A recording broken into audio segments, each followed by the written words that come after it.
the girls run away. Yep.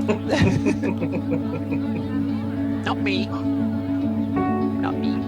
No, That's me. There it is. Never mind. that's a special ringer there. Yeah.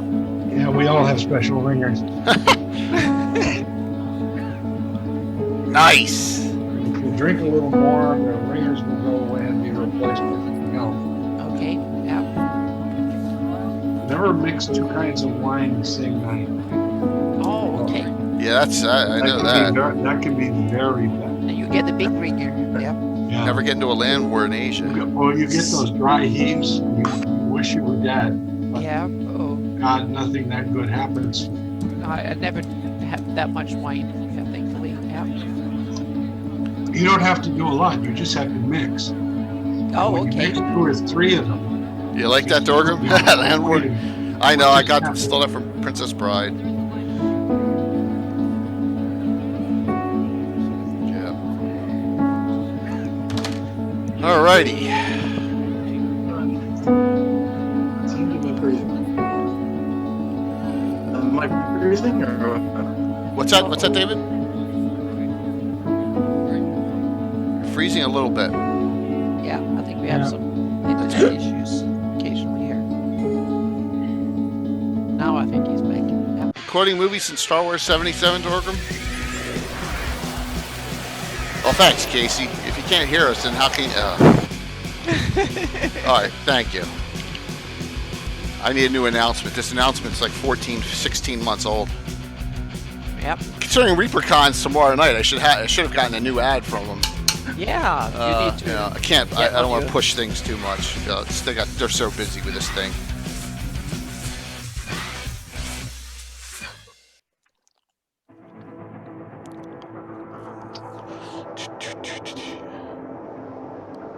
There have been East Coast internet issues the past few days, but that's probably only up in the New England area, Casey. I haven't had any down here in Jersey. So, I wouldn't doubt it. I would not doubt it at all. I'm not seeing the chat. You're not seeing Twitch chat? No, I'm refreshing. Okay. Yeah. And then I'm pausing the stream itself. Oh yeah.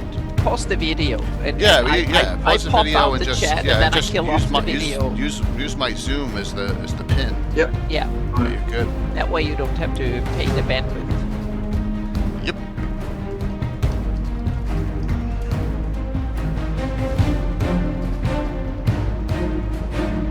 One day we'll get Leonard on chat. One day we'll make that attempt. So Leonard can see all the wonderful things said about him. Yep. So Len, it was like Okay.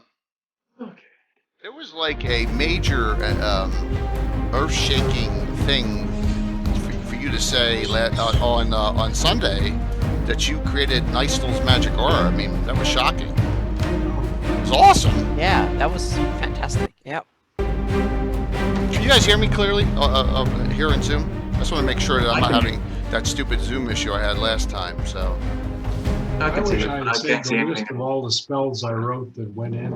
that would have been great. I don't have the list. Yeah. Once it went through and they did it, I went, did I write that?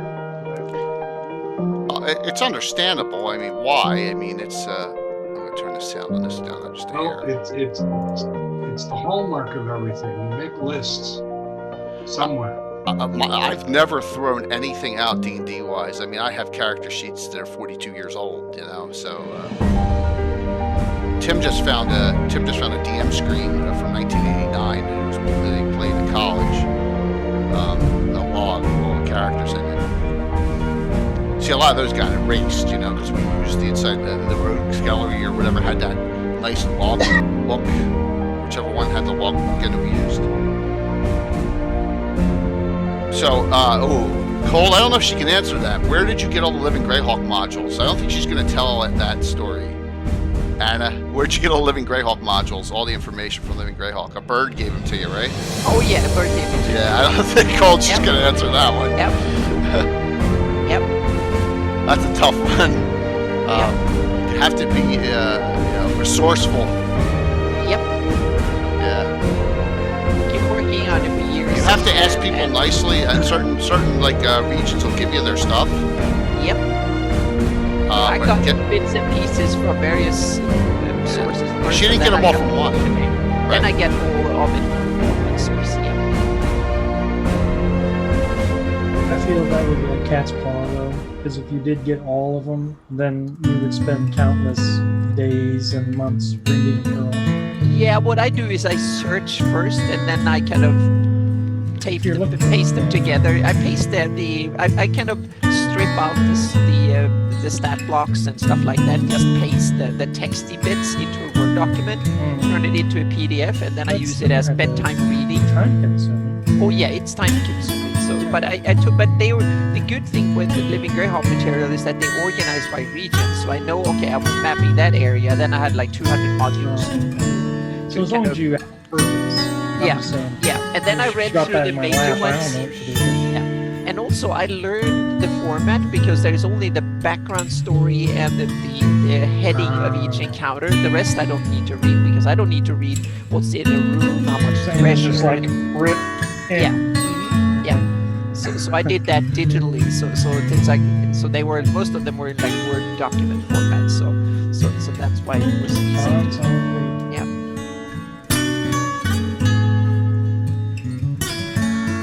That party, he had a really good charity stream, man. Oh, it was awesome. $1,000. Yeah, he matched the 2001 to 4,000, so that made $4,002. That's pretty impressive.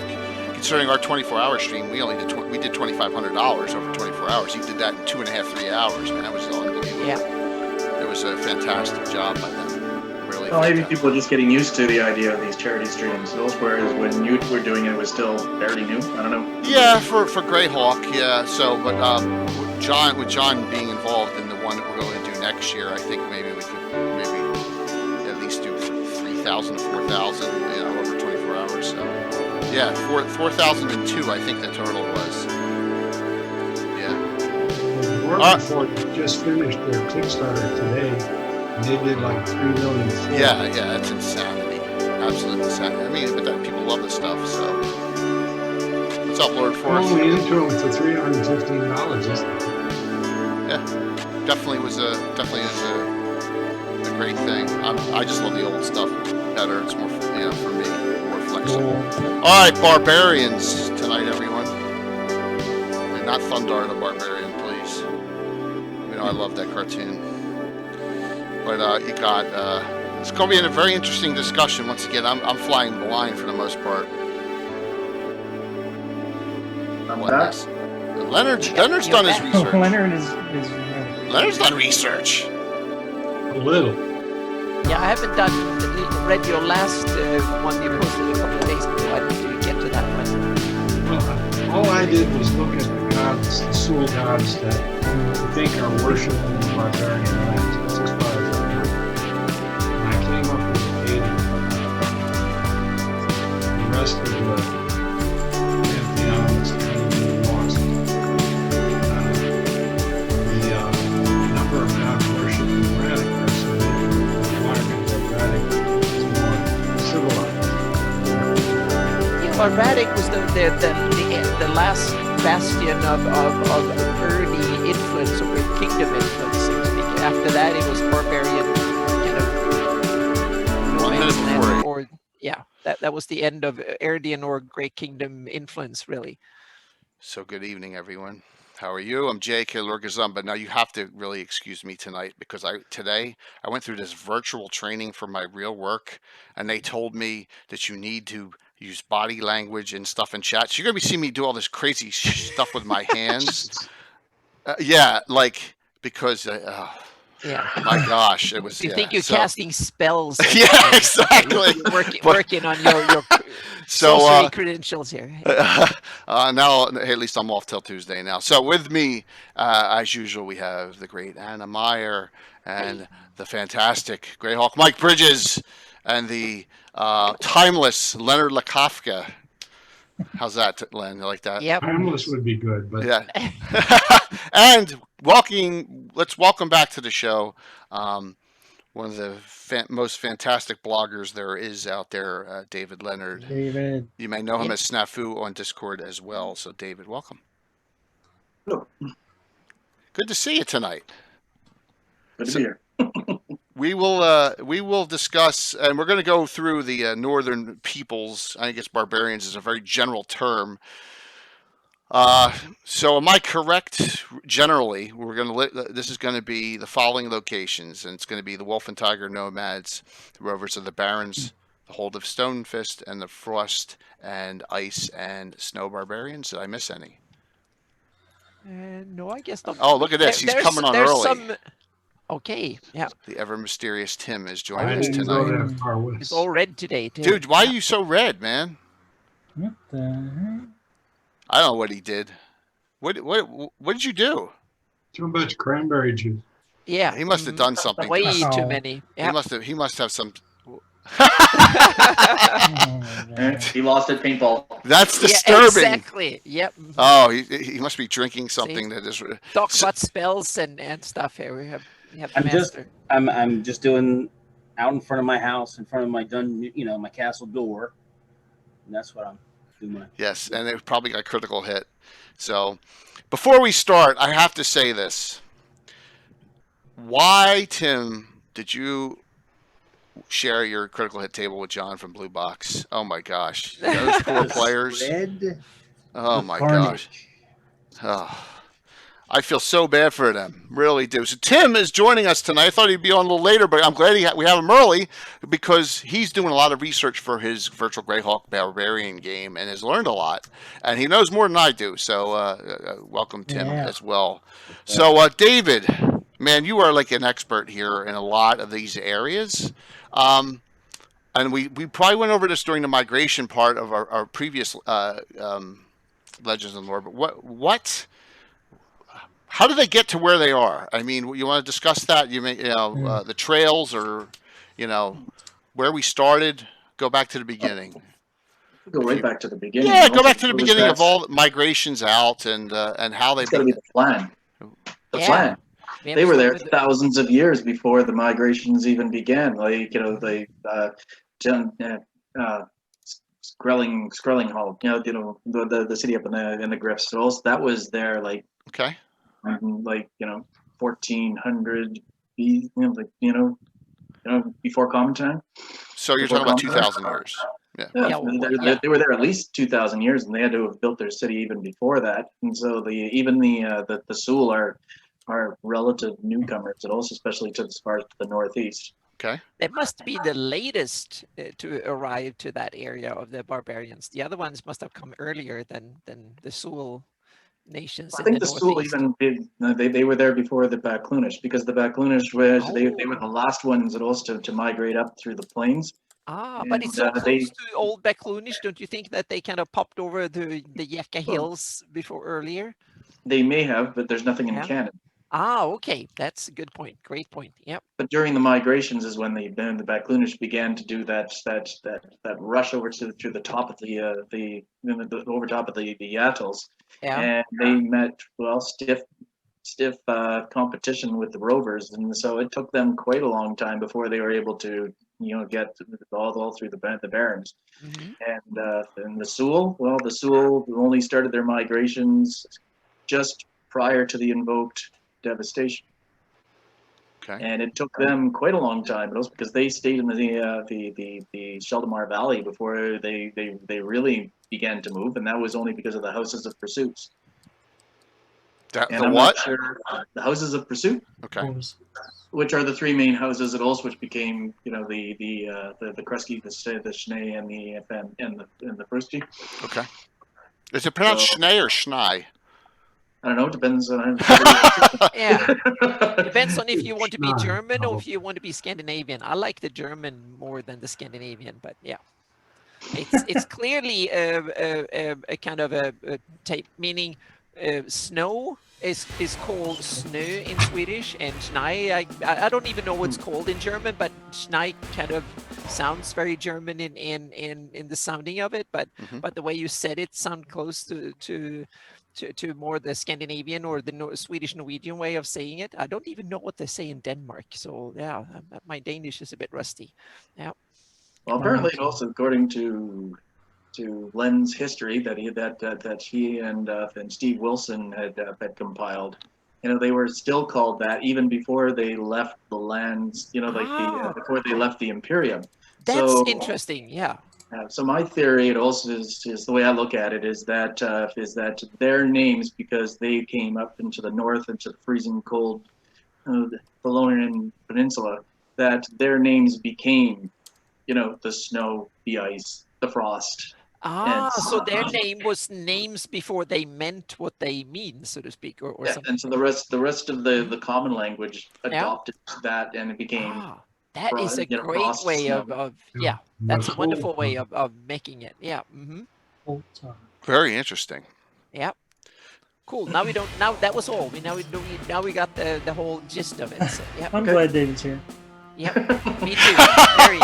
1,000%. Amy said she had a question about Len's history, so let's see if she throws that out there. So, all right. So we're talking about. I am such a non-nerd on this. The Rovers are Flan. Is that correct? Yes. Yeah. All the Rover tribes are all Flan, and they were indigenous to the area. What about the wolf? Probably been some mixing somewhere. Oh yes. What about the wolf and tiger nomads? The wolf are a mix between the Backluni and the Flan. Okay. And the tigers, I think, are kind of like a mix between the Backluni, the Flan, and probably a little bit of the Iridians and such, because of Caroline. Okay. Yeah, that's the Stonefist then. Yeah, that's my take on it. That they have a little bit of different. They have the tiger and the wolf have a lot of common background, but a little bit different. So I take it that the Flan or the wolf are more Flan, and the Backlunish are Iridian. The tiger are Iridian Backlunish more than the wolf are more Iridian Flan with some Backlunish into it, so to speak. So there's like a little bit of a cultural divide. That's why you ended up with two of them. So. Yeah. But the Rovers, it's interesting. The Rovers of the Barons were the big masters before the Aerdi came in and took over and IUs. They roamed from north of the Nirduv and the whole area north. They are described in the Living Greyhawk Gazetteer at basically running things from the Dulce and where wolf nomads are today in the west, all the way up to Vlekstad and Stonefist in the east, and almost down to where Shieldland is today. And meaning that's a huge area. So they were probably when it comes to landowner and roam over land, they were the biggest before the Great Kingdom came. Two things, Len. So I know you're going to mention Stonefist as well. Amy asks, you have interesting names in your history, like the soul name Abbas Ara Tamat. Do parts of the name like Ara have a meaning like bin or Ibn in Arabic? And then, for example, Ibis, daughter of Tamat, or is there another significance that you're aware of? We're getting into conlanging here. Yeah. Len's not sure, right?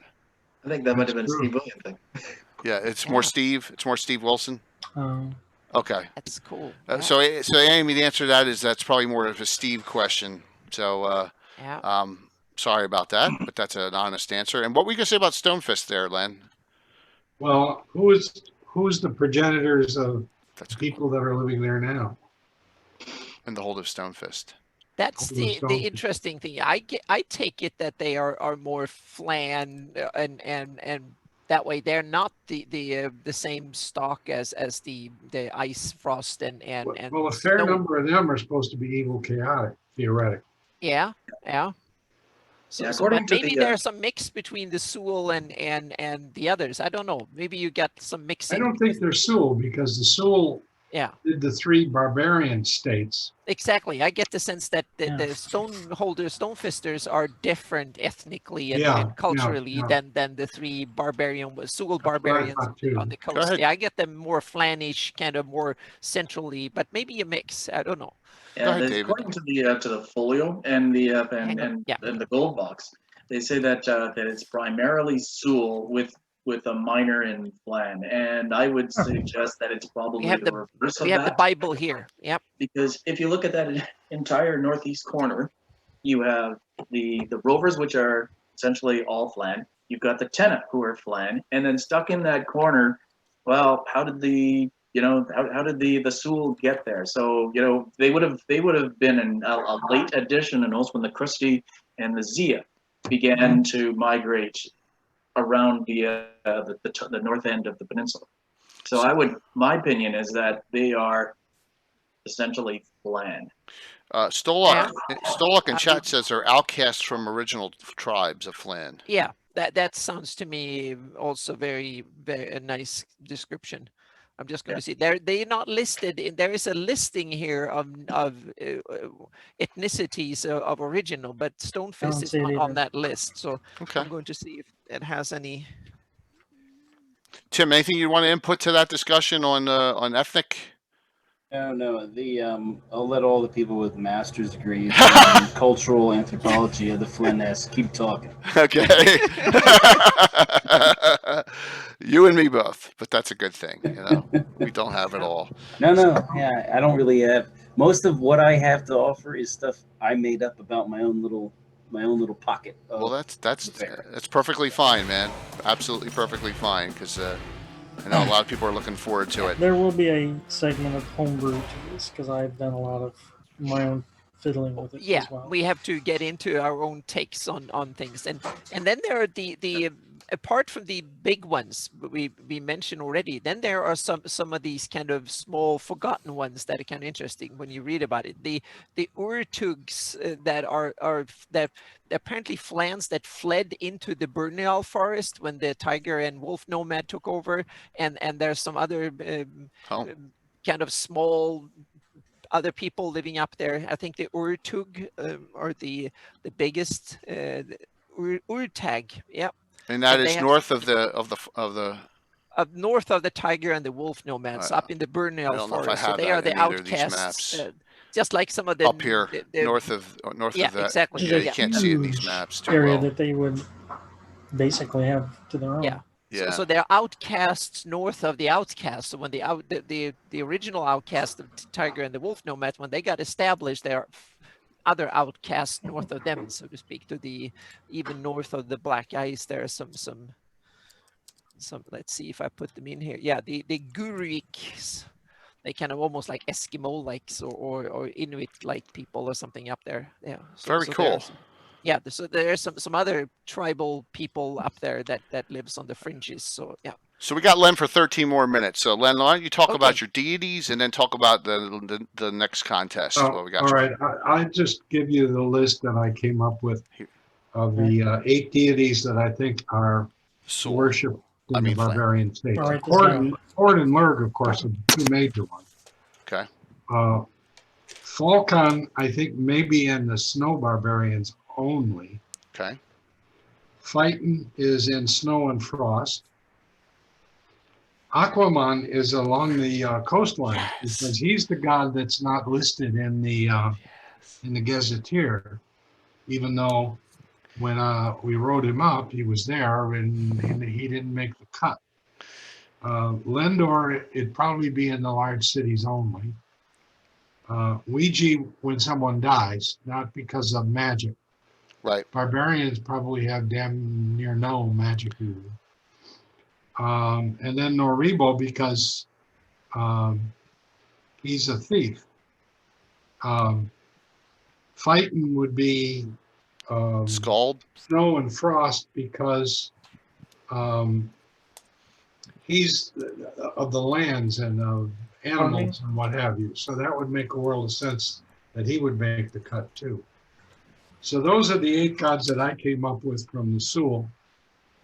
It would be very rare for any of the others to be worshipped, although who can tell? What about a barbarian Scald deity? Is that fall under Phaeton? Because of the storytelling and aspect of and it's word of mouth. I thought their culture may lead to that, but this is a good list. It's a good list. David, you have any input on that? For the gods? Well, we were talking about homebrewed also when I was playing up there. We went with the Finnish gods instead. I love Finnish gods. I love finished gods. I still use them to this day. I mean, still use Leviator, Ukko, you know, Ilmater. No, so yeah. So I'm just learning about the Greyhawk gods now, so I haven't gotten too far into that. That's cool. So I'm gonna be quite mum. Well, I made the mistake of trying to do Earth gods on Earth, and that didn't work. Okay. Because the mythos didn't work. You could have them there, and you could name them and what have you. You could have Thor and all those wonderful folks, but it just didn't work. It just simply didn't, because it had nothing to do with the history of Earth, however you pronounce the damn thing. I would say Earth. Yeah. Yeah. So I gave that up after a short time and said, you know, we've got to go with the Greyhawk gods. We have to go with them. And then it looked like in the Spindrift Isles, that's where some of the Sul went. So I made them exclusively Sul, but that's because I was playtesting the gods. There should be some Iridians, and there should be some Erdians, and should be this and that and the other thing, but I didn't put them there. Shame on me. Hey, it's all good. So, let me talk about the contest real Sure. quick. Yes. Yep. Okay, so here's the deal. You're going to do 3 spells. A first level spell, a second level spell, and a third level spell. They all must be from the same class. So it's 3 druid spells, 3 cleric spells, 3 magic user spells, and if you send me illusionist, I'll throw it away. No dream spells. Now, so you're going to do the range. You're going to do the range in feet. Don't screw with the inches. You can skip the components if you want to. Okay. First, second, third level spells. You know, you have a holy symbol. You have some leaves. You have some this and that and the other thing. I'm not terribly worried about components until they get expensive. Not necessarily rare, but expensive. Yeah, collectible. Yeah, makes So sense. for first, second, and third level, I'd skip components. Casting time, of course, you're going to put in duration. Area of effect should be in square feet or cubic feet. Again, skip the inch crap. And then be very specific on what the save is. Is it save versus spells? Is it save versus intelligence? What's it save? What's the save that's involved? So that's what I'm looking for. And since we have a holiday in here, I think I said till Friday, Friday the 11th at 6 p.m. Okay. And then we'll discuss it. We've got the holiday and people moving around and all this other junk. So let's give them some time to do it. We'll discuss it on the Gabbin on this, or the Legends and Lore. Like the Gabbin on that Sunday, it may be a special show. It's in between Jason Bowman and James Jacobs. Bowman's the 6th, Jacobs is the 20th, and I have an idea for the 13th. So it'll be that show or Legends and Lore 2 weeks from today. So one or the other, we'll announce the winner on. So anyway, they're going to send their submissions to me, Leomund@AOL.com. I'm putting that in right and now. And I will judge them. Len, I may even join. I may even put my 2 cents into this, and I won't win. I can't win, but if you like mine, so be it. But I may put in 3 spells. We have so many. Yours, you'll win. What's that? We have so many custom spells in our campaign, so I may throw 3 spells. Well, but see, same age. The goal here is to dredge up something new. Yes. Don't just say, well, it's a druid spell, so now I'm going to let the cleric cast it. No, these are unique. Unique spells. Easy way out. You need unique spells. It's got to be new. Yeah, absolutely. New to my So you're camp. not looking for named spells. No, I'm not looking for spells that are already created and do variations on them. No, something new. I think it's a great way to get a whole bunch of... That's tougher than you may think. It is. It's a great way to get a whole bunch of new spells into people's campaigns, too. It's not like saying, what's the building, where is it, and all that. That just didn't work real super well. All right. I think great. The spells, I might get a few entries. I think you will. What are the evaluation criteria? Len. What? How are they being evaluated? Me. What are you Yep. looking for? I've written over 100 spells and got many of them published, so I think I have a pretty good shot at it. I guess he's looking for the right plenty of times when I sent format. stuff to Gygax. Yep. He didn't change the level. He may have changed a couple of words here, a couple of words there, but he and I were very simpatico on what Yeah. spells can do and what they can't. What are you looking for? There was something you mentioned last time this came up, where there were some things that were automatically showstoppers. Like if somebody assigns it a first level, but it's really a second or third level spell in power, then it's automatically out. Well, probably so. If a bunch of people send me a bunch of spells, I would think I will find some first that should be second, seconds that should be first. I think we'll run into that. So And- Len, the reason he asks is Tim we have a para elementalist with crystal spells and stuff, and Tim submitted a bunch of them, and I had to say this first level spell should be 5th once, and the second level spell should be 9th, and I'm just kidding, but usually Tim's levels are a it's little the same low. No, it's really because It's Len mentioned what's that wrong before. with many of the monsters from the Fiend Folio.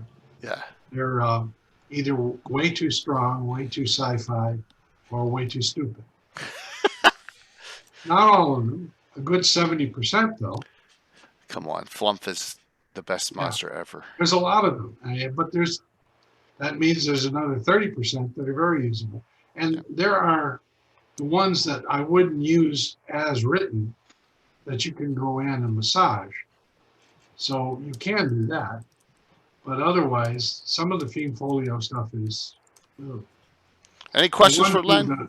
what was the monster that ate the babies? Well, Here's one. Penagulin? Penangulin needs a lot of Yeah, things. Yeah. And I said to Gary, what the hell are you publishing this for? But then he didn't have a lot of control of the Fiend Folio. Fiend Folio was done Thank you, in Europe. Canadian. So he just was stuck with it. So, He said, yeah, I know. so you have a week and a half, and I have Yeah. I have a fantastic idea. Any that Len approves, we should compile and put them in our journal 35 as a Yeah. new spell list. Yeah. As new spells. I think it would be, as long as Len approved it. It may not win, but if it's a good spell and Len approves it, well, I'll talk to Christoph and see if he likes that idea. We may get 30 spells. Yeah, the winner is going to be the one who does the best set of 3. And if it's first, it should be second, or second, it should be third, or third, it should be second. It's still going to go, well, what's the quality of what am I looking at? And I'm going to then compare it to any of the other entries. And then if it all comes out 0, I'll just laugh at myself. I think you'll get some good submissions. So, Len, before you go, Alderon 2UC2 asks, did Len ever update his Pyrologist to AD&D? No, well, when we did specialists in 2nd edition, I had the Pyrologist that I used. Now, I don't know if I have a write-up of him. I might. Because he would be a logical one, a specialist who would specialize in fire. Yeah, Fire Elemental. If I ever wrote it up, I don't remember. So, But that's because it's 35, 40 years ago.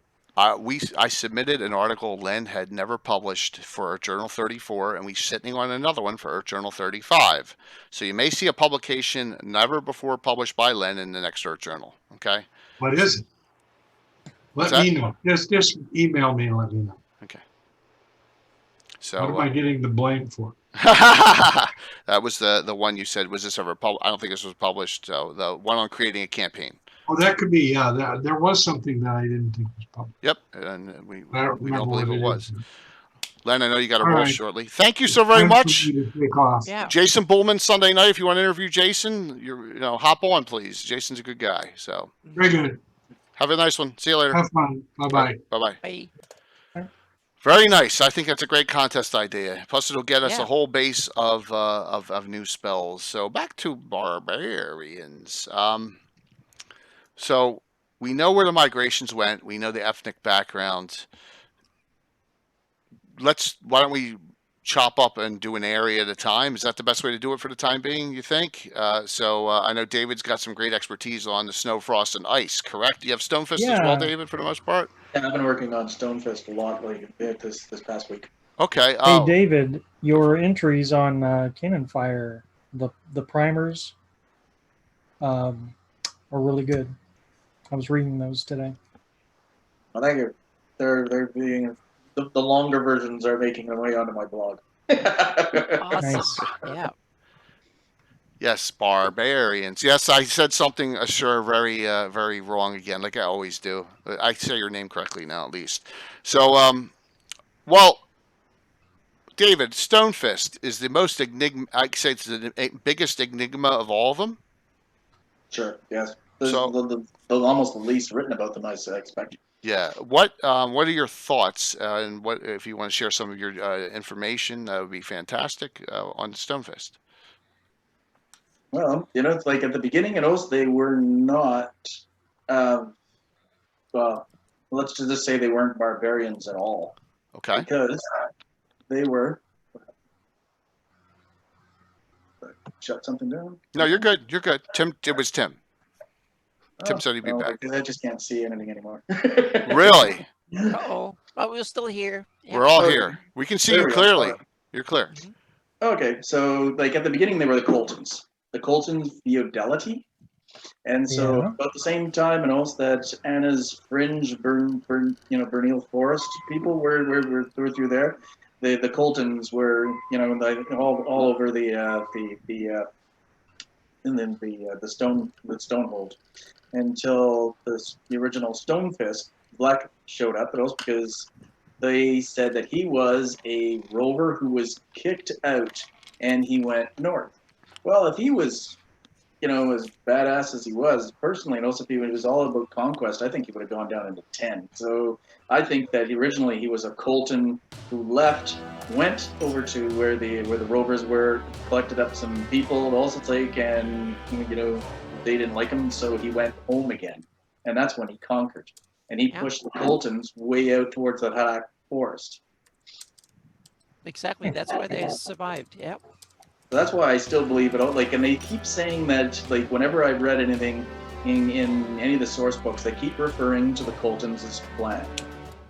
And You so call that's them why I get the Colton, idea but the place is called Kelton with an E Kelton. rather than an O. Oh, that's the town and the the Atamanship. and that Ataman, and also, but it was the Colton Colten feudality. Okay. And so the apparently the feudality that still exists are kind of paying tribute to the Krusty. Yeah. But they still exist over there, so they wouldn't really be called the barbarians. So Yeah, I even have that. Now I read my map and I realized I have Colton's feudality in parentheses. So so I must have read that at least sometimes. Yeah. So the western portion is where the so-called barbarians are, and I see them primarily as the Rus, the RUS, the most southerly of the Viking peoples. Mhm. The progenitors of the Russians and the Polish and such. So that's my take on it, anyways. And so they live in a harsh land, and they do say it also. It's like that. Even it's suggested that they have no trade, and the only thing that they have is war. Well, I just don't see that as a possibility. No, you need to make weapons and armor and that sort of stuff costs money. And if you're out waging war, you need food and someone to make new soldiers for you and stuff like that. So you need an economy in order to do it. Yeah. Oh yeah, so they have fur, they have ivory, silver. That's primarily their stuff. And who's doing mining, I'm not sure, because they say that they when they're down in 10 that they don't know one side of a pickaxe from another. Huh. But so I believe it also. It's like that they do trade, and they would have searched out like-minded peoples. So they would have been trading and also with the Banded Kingdoms and possibly the like Blackmore. that's what my home brewing that I'm putting in there. Okay. How is their water commerce? Any? That was Like, so aren't you mean by ship? well, No, they don't. We know the Stonepit. Belonrians sail do the Stonefist sail. Yeah, they don't have any. I mean, they don't even have small, like, I'm not talking about Viking ships, which, No, they have boats. they Like just have river boats for base fishing. Yeah. boats. Yeah. Okay. And the reason why they even have horses was because of the rovers that joined them. But they might have one resource that is kind of common up north that normally don't exist much in warmer climate is bog iron. So they might have one. Yeah, it's kind of weird, but in bogs and swampy lands, and when it's really cold, iron oxide kind of there's a chemical reaction that makes lumps of iron, and rust basically sits in the bottom of bogs and small old lakes and stuff that are frozen over. So you can actually in the winter and in the summer too, you can take a boat and you can go down and you can walk around and find these clumps and it's actually good iron in them. So that was an export thing. So I just learned something new.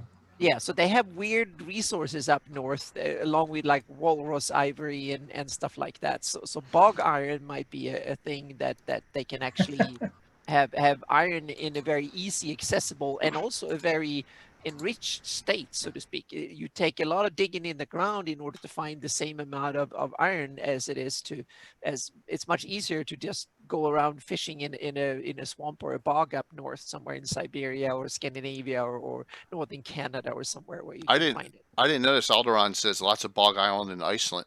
Bog iron in Iceland. Did not know that.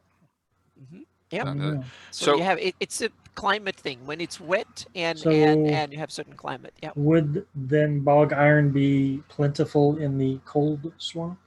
Yes, cold swamps. Yes. Mm-hmm. Hmm. Cold By swamps, Blackmore? like when it's Like Blackmore? Yep.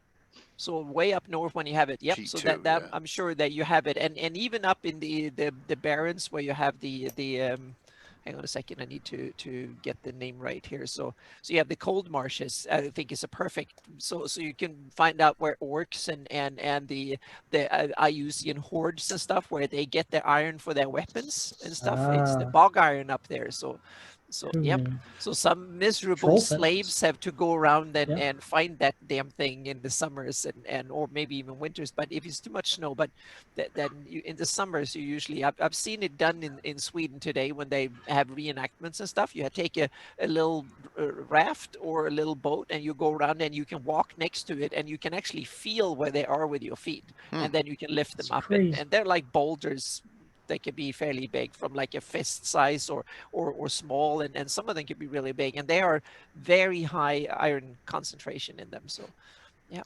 So Gary said one thing about Col 10 and 10 with an H and Toss 10K, probably not a coincidence. Cold tens. Yeah. Cold That's 10. an interesting. Yeah, The that's an cold interesting. 10. Yeah. Mm-hmm, yeah. Yeah. And 10 is one of the other flan kingdoms or Pure flan. flan entities that still kind of exist, depending on which branch of the history you go into after the wars and stuff. So yeah. Yeah, they consider themselves the pure. Yeah. The pure flan. Mm-hmm. The only pure flan kingdom. Yep.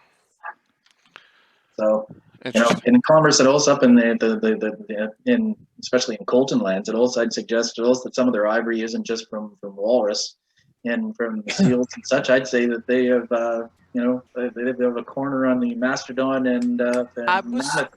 That was one of my questions, is that what is the credentials in published for mammoths or mastodons in the Flannies? They're in the master manual. Oh yeah, there's monsters. So but yeah, we're not, the Sulhat Mountain encounters in the glossography have Pleistocene right. creatures. Yeah, Yeah. like saber-tooths. yeah.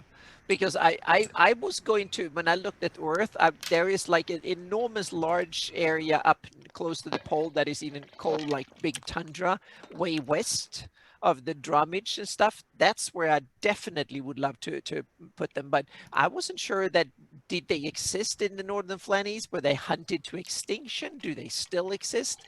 That's one of these kind of questions I haven't answered for my own campaign yet, but it will be so cool that I always want to say that IUs have found some of these and imported them no matter where they were, so to speak. So he found them and started to breed them. So he used them as war elephants, basically.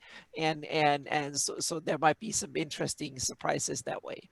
So yeah, so I just wanted, just for the hell of it. Yeah, if IUs yeah. had war elephants, that would definitely change things. Yeah, but that might be a new thing. He might have gone out there and found them 4,000 miles away and teleported a couple of them and now bred them into a few or something like that. I don't know, but you can, it's a fantasy world, so you can kind of come up with interesting possibilities. Or they might still exist. They might still be there, but or they might have been there, and then the Flan and the wolf nomads and the rovers, yeah, all of them that lived there or thousands of years have hunted them to extinction. So there might be a few left somewhere. I don't know.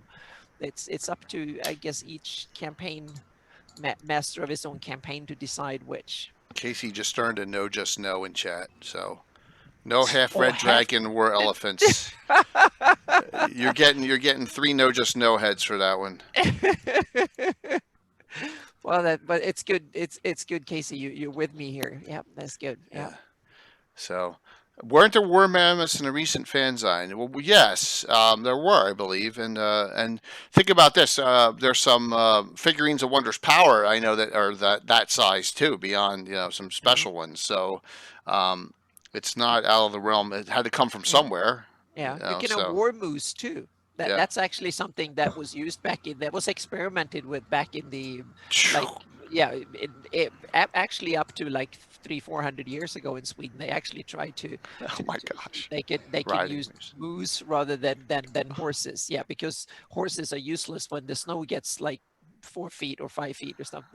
But moose can actually pull things and yeah, was a wonderful meme or video on Facebook, like I think it was last winter, when someone was standing on the road and there was a moose coming and galloping in like 40 miles an hour in 5 feet of snow, and so they are surprisingly fast. So Yeah, that's another fantasy animal you can use as a riding animal in imagine a druid in winter on a big moose. That would be kind of cool. That would be so way cooler than a horse. Yeah. Gary puts up, can't talk about Stonefist without mentioning the wives and children. So it's multiple, right? Yeah. Of are we going to go over what actually happened with IUs and Stonefist and try and explain that whole debacle? Yeah, the Vatun debacle. Yeah, that's kind of we needed Gary Julian for that, because that's one of the things that was kind of written down in, or was that Sargent that came up with that idea? It's from the Ashes. Okay, so, yeah, it's from the Ashes. Who wants to tackle some of that? I don't think it was Ives. I seem to recall it also there was some crazy hermit who came down from that lake. It also that's just south up in the mountains in the Griffs, and he's the one who came down after Ives had been kicked out at Olson. He started screaming, and also it's like that the children had been subverted at also to Ives, and so all the what's the name of that god? Erythnol? Erythnol. Yeah. The crazy raging ones. And also it's like, and they just went on a rampage and started killing anybody. And also it's like that what they didn't consider devout. But wasn't Vatun a hero that was supposed to come back, and that would mean the oh yeah. Well, that was Phaetun, and also, but I think the slaughter of the children, and also it's like it started with the hermit's name started with a G. I forget where I read it. It also might have been in the Living Greyhawks. And also, but he's the one who came down, and also the reason why they went the Blekstad dropped in population from what was it 2,200 down to 700. But they blamed, they said that there was a false Vatun that was actually Ius, and he got the stone fists on his side to actually go and fight their neighbors and stuff. And then when they realized that being had, they killed every Iusian that was within within Hey. arm's range or anywhere they could find, so to Yeah. speak. I think in How from the North, the player characters Yeah. actually have to face down a stone fist attackers. Yeah. Okay. If I Yeah. think I get the timeline proper, there was Tang, who was, the Tang. Backlash, he was the Marauder, and Yeah. he found his way up to where the where the rovers were, and because they were just rebuilding themselves, they needed horses, and so they went on a horse raid like also into Stonefist, and that's one of the main reasons why apparently the Stonefist really wanted to leave 10, because they needed to get back home again. Yeah. And so they believed that it was that it was the Barbarians from the peninsula that were doing it, but it was Tang at the time, and then he died. Good old Tang. Okay. Yeah, Tang is. We Can need you Will for please this. tell the story more about Tang, the horrific? Because He's a, that's kind of an a pain amazing. Yeah. So he's a pain them. Okay. Okay. It was okay. So he's originally a Paynim, and then he became more. Yeah. Then he fought for everybody. He's Whoever paid him well. something- He was like nobility and outcast or something. I can't remember. I thought he was just an adventurer, and also just decided to fight for whoever paid him. Yeah, and he was so one of that's the reason why he greatest paid. mercenaries in the whole of Was Flannies. a From at least, and when it comes to pain. name recognition, it's kind of yeah. He had a dream to organize a horde to take on Ayus, Oh, okay, yeah. Mm-hmm. if I recall. But he also worked for Ayus for a while. See, well, he's a true A mercenary. pure Means he knows mercenary. who he has to But kill. that maybe Maybe he he had grew the a dream after. conscience. Yeah, maybe he grew a conscience later in his life, so he kind of started to have a purpose with it, not just for money or adventure. So yeah, it's interesting. But apart from the people, meaning this area is we're talking about almost a third of the Flannies, meaning it's a huge area with so many cool areas that are adventure areas in itself, and then plus all the cool people that lives up there that we talked about, meaning you have from the west, you have that kind of one of the most kind of forgotten coastlines in the Flannies that is basically devoid of all the detail, when you have the northwestern coast of the Flannies that are the Tiger Nomads, that's like 1,000 miles of coastland that have absolutely zero detail. There's not a town, not nothing. It's the most. There are two things on that coastline. One is the west of Yekka. There is a little place that is called the Irum Peninsula, and that's where the Lord of the Tiger Nomads hold court once a year or something like that. Nice. It's one little place. I See if put I that can- on my map. Let me see if I can And then- find it. Yeah, and it's the southern and near the border between Ekbir and Oh, so and I have Tiger Tang Rock Nomads. Point. Is it south of that? Hang on a second. There's oh, he's north of it. Yeah, Okay. it's at the border between Tiger There you go. All Nomads right, I and- see. Yeah, So you see that little indentation where the Yeah. river comes? Is that where you're talking about? yeah. Mhm. Okay, there's Yep, the border. it's a The little, red line's it's the a little, border. that was a little peninsula, and there was a text that talked about this little peninsula, so it was like perfect. It's this right location, so that became the Irum Peninsula. And then there is nothing for like 1,000 miles of coastland until you get up to Merlin's castle that he apparently built in one of the most forlorn places on the planet. That's yeah, it's like one of these northern Canadian islands or something. It's like way. You say way, that, way- but also if you look at the Yeah. the eastern coast, like from the North Province all Oh, the way yeah, down, yeah. like there's nothing on written Oh, yeah. about that as well. Oh yeah, exactly. So yeah, but this is you know- closer to home, so to speak. There's a lot of detail, and then there's nothing. So, but I get it. It's too far away from the general thing. So there's an interesting possibility of places to But put there'd be there. lots of fishing villages and such. It'd also be tiny things. It'd be like Newfoundland and such. Well, Maybe like Maine for Yeah.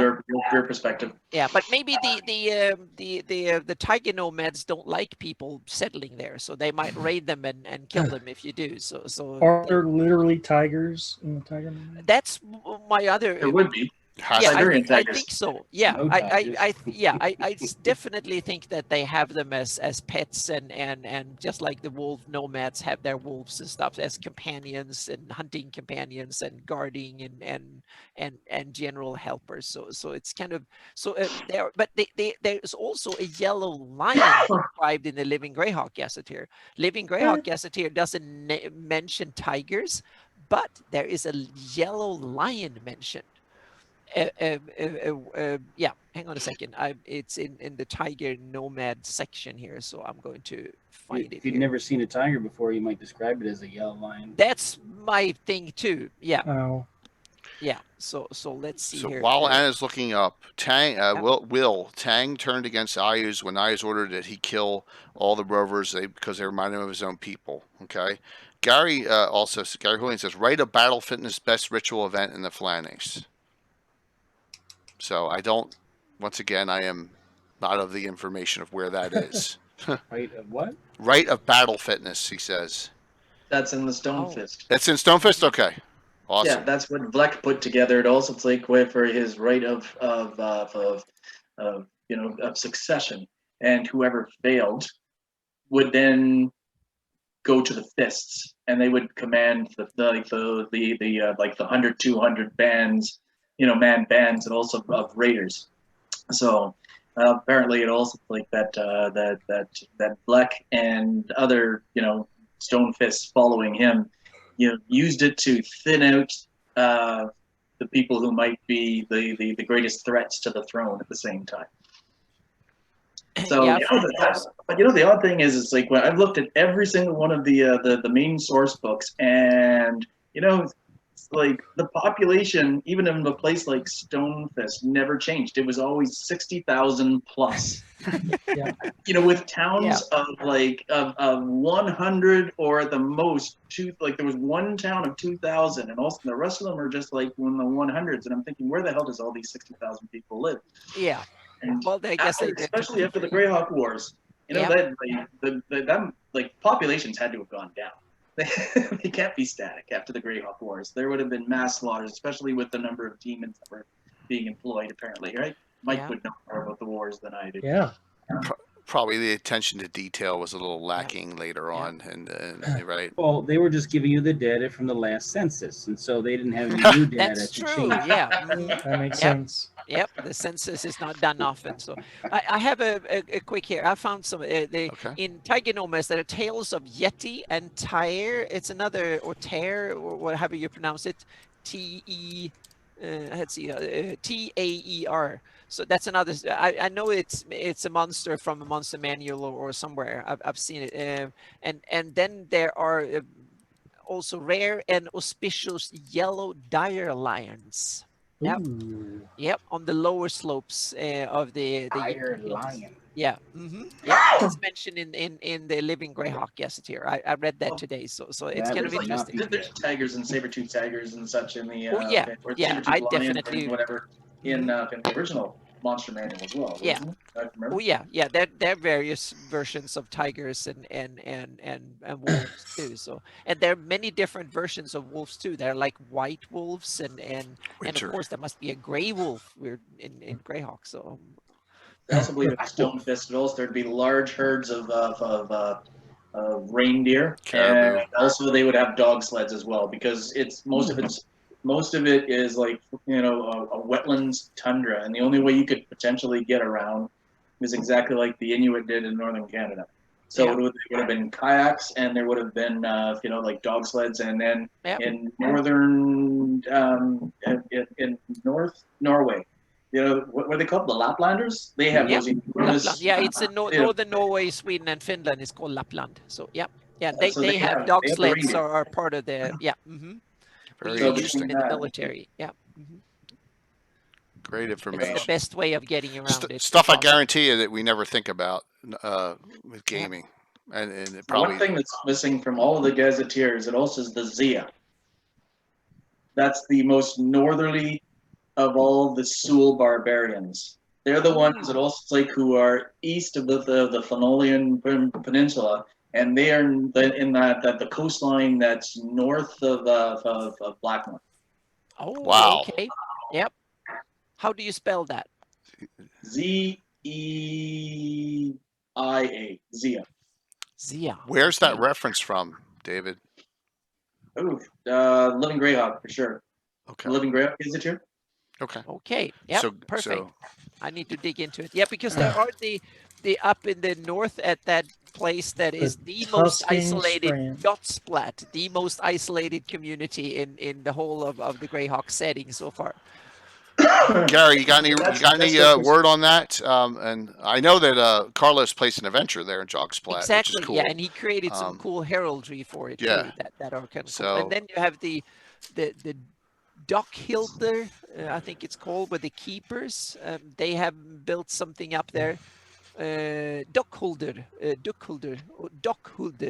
Yep, and it's they call the keepers. There also some sort of Zool organization up there that keeps something. I don't know, but it's up there and was mentioned somewhere in, I think, Living Greyhawk stuff somewhere. So I put it there on the map.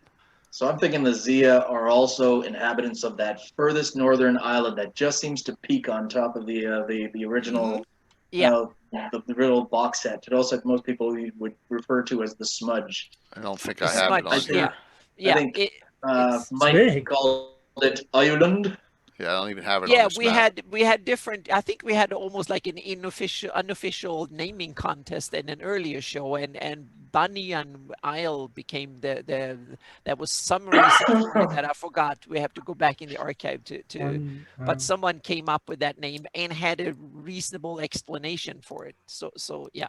So I actually put that on my campaign map. I don't think it's on the, but I'm not sure I really like it. So we'll see if it sticks. I might rename it for my campaign for I something. vote for Iceland. I put it on. Yeah. I did a thing on my blog very recently about it. I called it Isolund, the Dark Isle. Yeah. Yeah. I want something more original than that. There's yeah. But Microsoft Flight Sim, I've flown the Canadian West and Alaskan coast, and I've seen so many icy bays that I realized even in real world they kind of ran out of creativity and fantasy at a while, so they kind of just rename things. Yeah. All right. Wow, a lot of detail, which is fantastic. Yeah. Let's hit the Ice, Snow, and Frost Barbarians. But So there's one name I love, and that's the Taibal Tundra. I like that name. I really do. I don't know who came up with it, but the Where's Taibal that? Tundra. That's the north of the Kursk Mountains, on the I see. northern coast of the Thrulinian. yeah, I don't think I have that in my maps. I stuck to their areas. Taibal Tundra. Yeah. I love that name. It's kind of really cool. So the only thing I know is that there's a hierarchy. It goes ice, then snow, then frost. Is that correct? That's what. Well, the ice barbarians. Well, have said that they are the descendants of the original kings that made their way there. So they are they are the. I forget what the phrase was at all, but they're the royalty. That's what they see themselves as. Yeah. And then the Schnee, the snow barbarians are the most populous, and they were the most seagoing. So I think it was them primarily who found Ireland and did the bulk of the colonization there, with Christie as well. The ice barbarians. And it was the Frusti that spent all their time conquering even like the North Province until the Iridians began to push them out. The hierarchy also may depend on which barbarian you ask. Yeah. Well, true. Yeah. But just that's. We are on top, and all the other ones. Those will be fighting words. Yeah, the most powerful are the snow barbarians. Oh, the snow. Okay. So the most populous and the most powerful. So if we go to this, so the Frost Barbarians are set here, and I see only two towns: Dyke, Cool, Jackal, and Krakenheim, right? Which is the capital. Krakenheim, yeah. Yeah. Okay. The Jackal also is where the where Jay's favorite peoples the Scotted Brotherhood are making inroads into the the Frost Barbarians these days. Oh, cool. Yeah. Well, they're trying their best, and also it's like because so far, like the Ice Barbarians have found them out, and they'll slaughter them as soon as they see them.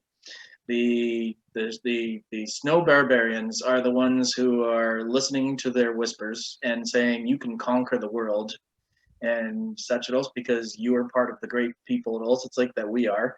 And well, then you've got the Frost Barbarians who have more or less, not quite entirely turned their backs on their brethren and also, but they've become far more civilized and as we would consider it, and they interact a lot more, with the South, especially because of Braddock. And there's been comments in they would think, I know it was in the Living Greyhawk Gazetteer, that the Sewell fishing villages on the Solnar coast are their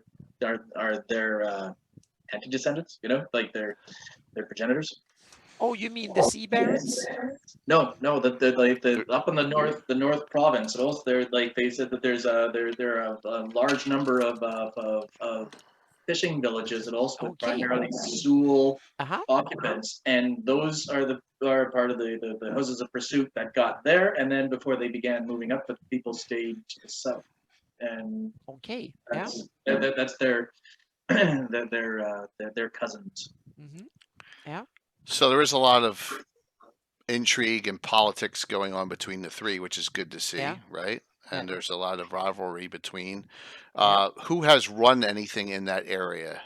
Any I of us? haven't. Not yet. Mike, tell Way us your back story. when. What's that? What's that, David? Way back when. Same with me. I actually have a story.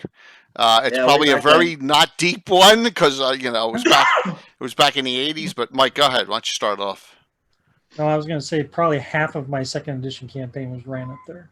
Okay. I have extensive maps I've made. I've ran wars in them that I've blogged about. A lot of my greatest player characters, those have been based out of there. We went from Greyhawk gods to using Norse gods to back to Greyhawk gods. A lot. And actually, last Sunday, I just dipped my toe back into playing up in the Ice Barbarians again. Nice. With a whole new group of people, except for my friend Jason, who's one of the originals. So we're going to try to bring it back. Fantastic. Yeah. In 5e, right? 5e, right. Okay. Right. Is there a barbarian class in 5e? Yeah. Okay. Yes. Yep. Okay. I think there's been one in every edition since it was invented in original AD&D. It's a little bit more generic, though, right? Yeah, they have no problem with magic anymore. No, they're the fighters that go with just brute strength more than finesse and stuff, and they rage. So that's been since 3rd edition or 3.5 and through Pathfinder and 5th edition. Kind of like berserker types. Yeah, exactly. Yeah, It's the rage they don't have mechanic. they don't have the same consequences of going berserk like they did back in the first They and kind second. of disappear. Yeah. Mm-hmm. What, the And- minus and- the armor I class? remember if you went berserk before, that is when you were done, you more or less collapsed. You couldn't fight after Yeah. that. Else Yeah. you were wiped. It's like there was Yeah, you had that nothing has left. kind of Okay. disappeared. Instead of having finesse, like fighters, they get a lot of different fighting styles, and you get feats that can and all sorts of things that gives you more attacks and whatever. But the barbarian is just a brute. You don't need armor or anything. You just need something big to kill someone with, and then when you get angry, you start swinging it wildly, and you get more hit points, and you deal out enormous amount of damage, and you can take a lot of punching while doing it. So and so that's basically in short the barbarian of later editions, which is kind of cool if you want to play something that can be really fun and do a lot of be a very able person in the party. Barbarians are cool. And that's the other thing I think we need to talk about here. Are all the barbarians we talked about, are a lot of the barbarians by class, or is that just a misnomer, or how do you run it, you guys? Well, for me, it's mostly that, but now we've introduced the barbarian cleric. We also, have just fighters, specialty priests of Cord is a big one. Alan's got a Yeah. specialty priest of Cord from the barbarians. So that's how for the most part, how I handle it. But yeah, I mean, how many are you gonna have as far as characters south? Yeah, good. Tim. Well, as I was recently looking at the Barbarians, starting back with that last charity stream we all did when I made Red Wind, and I just felt like Barbarians are kind of like they're just treated like just a stereotype archetype. Oh, they're the ragey fighter, like you were describing, and I was like, it bothered me a little bit, but it bothered me specifically at time wise because I had just read. Okay. And this was translated by a guy. This guy actually fought with Custer, and so this is a translation of the story and he was a Cheyenne Indian, and there were so many fascinating facts about how they grew up, how they trained, how they did their naming, the spiritual aspect of life, how they moderated disciplining the camps, how they moved, so it was more than just the warrior type. Now they were always going out trying to steal horses from other tribes, fighting the Crow. They were killing each other left and right as often as they could. But it goes on to the whole warrior aspect of it, but it was way, way more deeper and it had a lot more texture and interest to it. And I felt like the way the Barbarian in Unearthed Arcana is written almost gets it with all those extra abilities and skills they do, because that's all part of living. Mm-hmm. You know, that to make ends meet, they have to do it because they're not using, specialization. Everybody kind of takes care of themselves, so you don't have people weaving cloth for them. So everything's leather, and they're hunting all the time and moving all the time. So I forget why I started. The original Barbarian.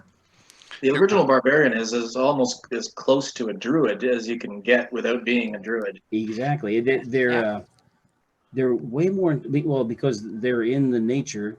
They're they are most subject to the wiles of nature since they're living so close to the earth.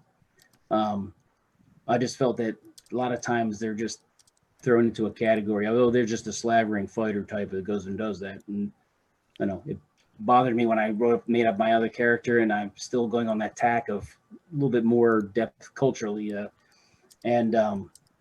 But also they like when they have a good reason, they'll fight, and they want personal glory. I think every barbarian, when they fight, it's mostly a bunch of individuals fighting because they're all trying to show and demonstrate their abilities, which is why they never are the world power that pushes out all the more organized armies. I'll stop talking now. No, it's good. It's good. But it's, What you were saying there, that puts them very much both like the Picts, less like the Vikings, because the Vikings really did understand, tactical fighting. Whereas it depends on what era we're talking. Vikings. Yeah. But yes, Vikings were also raiders. They like to row up the fjord and surprise you at dawn and jump out and jump you and take all your stuff, which is similar to what the other ones did. But they had metallurgy, so they had a lot more development and more civilization, I think, than the barbarians. Well, certainly than the rovers, and certainly more than the North American natives. Great source book there. This was our Bible during the second edition Yeah. campaign. It has runecasters, Scald, Berserkers, so you weren't just playing barbarians. It had all the classes and how to fit them into the culture. So that was a little bit more cultural exploration. That's pretty good. Yeah. That book looks in unbelievable condition for all the use you got out of it. Oh! Boy, oh boy, that's a shame. Those books are priceless. Yeah, in Pathfinder, you had the hybrid classes. You had a Blood Rager that was a barbarian sorcerer, and I remember I think it was a barbarian cleric type or barbarian druid type, and some other barbarian mixes up with others. So you can really put together a cool war band, so to speak, where you get the shaman that will and you have the classes that fit right into kind of flesh out the whole, and then you can have like a barbarian rogue type the character and stuff. You got to have other jobs for the people that don't get the stats for like the barbarian class. Yep. What got us into a lot of these wars early on in second edition was in Unearthed Arcana. The barbarian allowed you to call a horde Oh my gosh! based on your they XP total. Mhm. Oh, yeah. And we were playing some really high level characters, so they were able to call really big armies. So you got bunch of Keeping them together was the hard. Yeah. Wow. It's a powerful ability. And I think it starts at 8th level, the horde. But the detail in this, I agree with Tim, is fantastically done in the Unearthed Arcana, and a lot of people just go right to the fighting aspect of it until all the abilities that they can get. I always never minded a barbarian in my campaign here and there. It was why they were down south. Hey, that's their reasoning. Yeah, I'm just reading that right now. It says the barbarian horde can number as many members as its leader's experience points total divided by 1,000. Yeah, wow. That is enormous.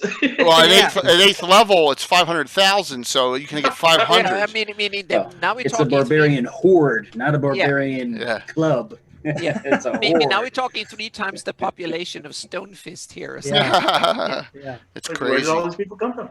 Well, Yeah. I would think that it would max out once able-bodied young males, it would max out. Pretty much. Yep. Yeah. It's pretty neat, There's though. It was no pretty neat that they ginormous put horde. that in there.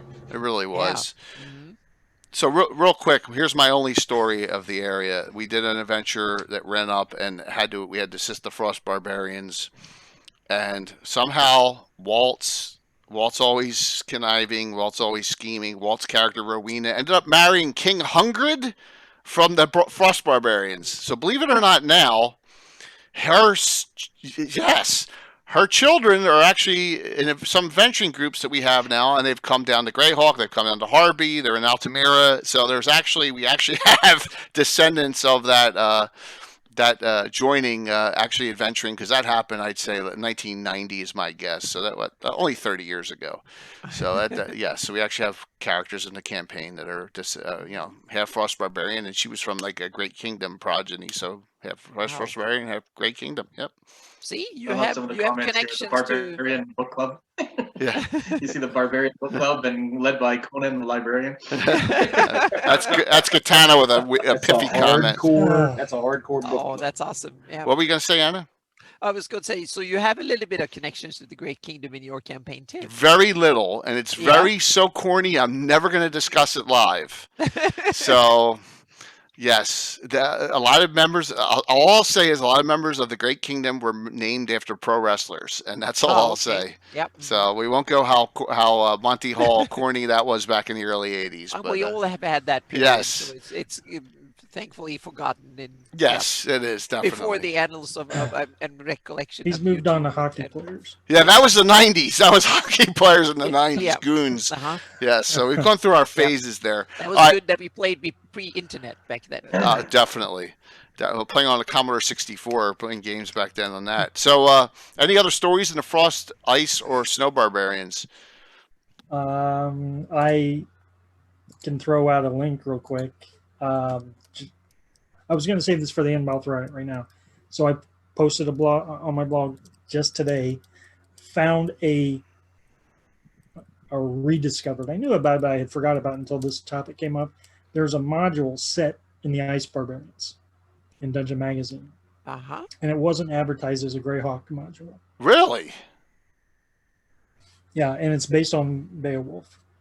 Oh, cool. Hey. Mm-hmm. Who wrote it? Do you know? There? Someone named Kevin Carter. Okay.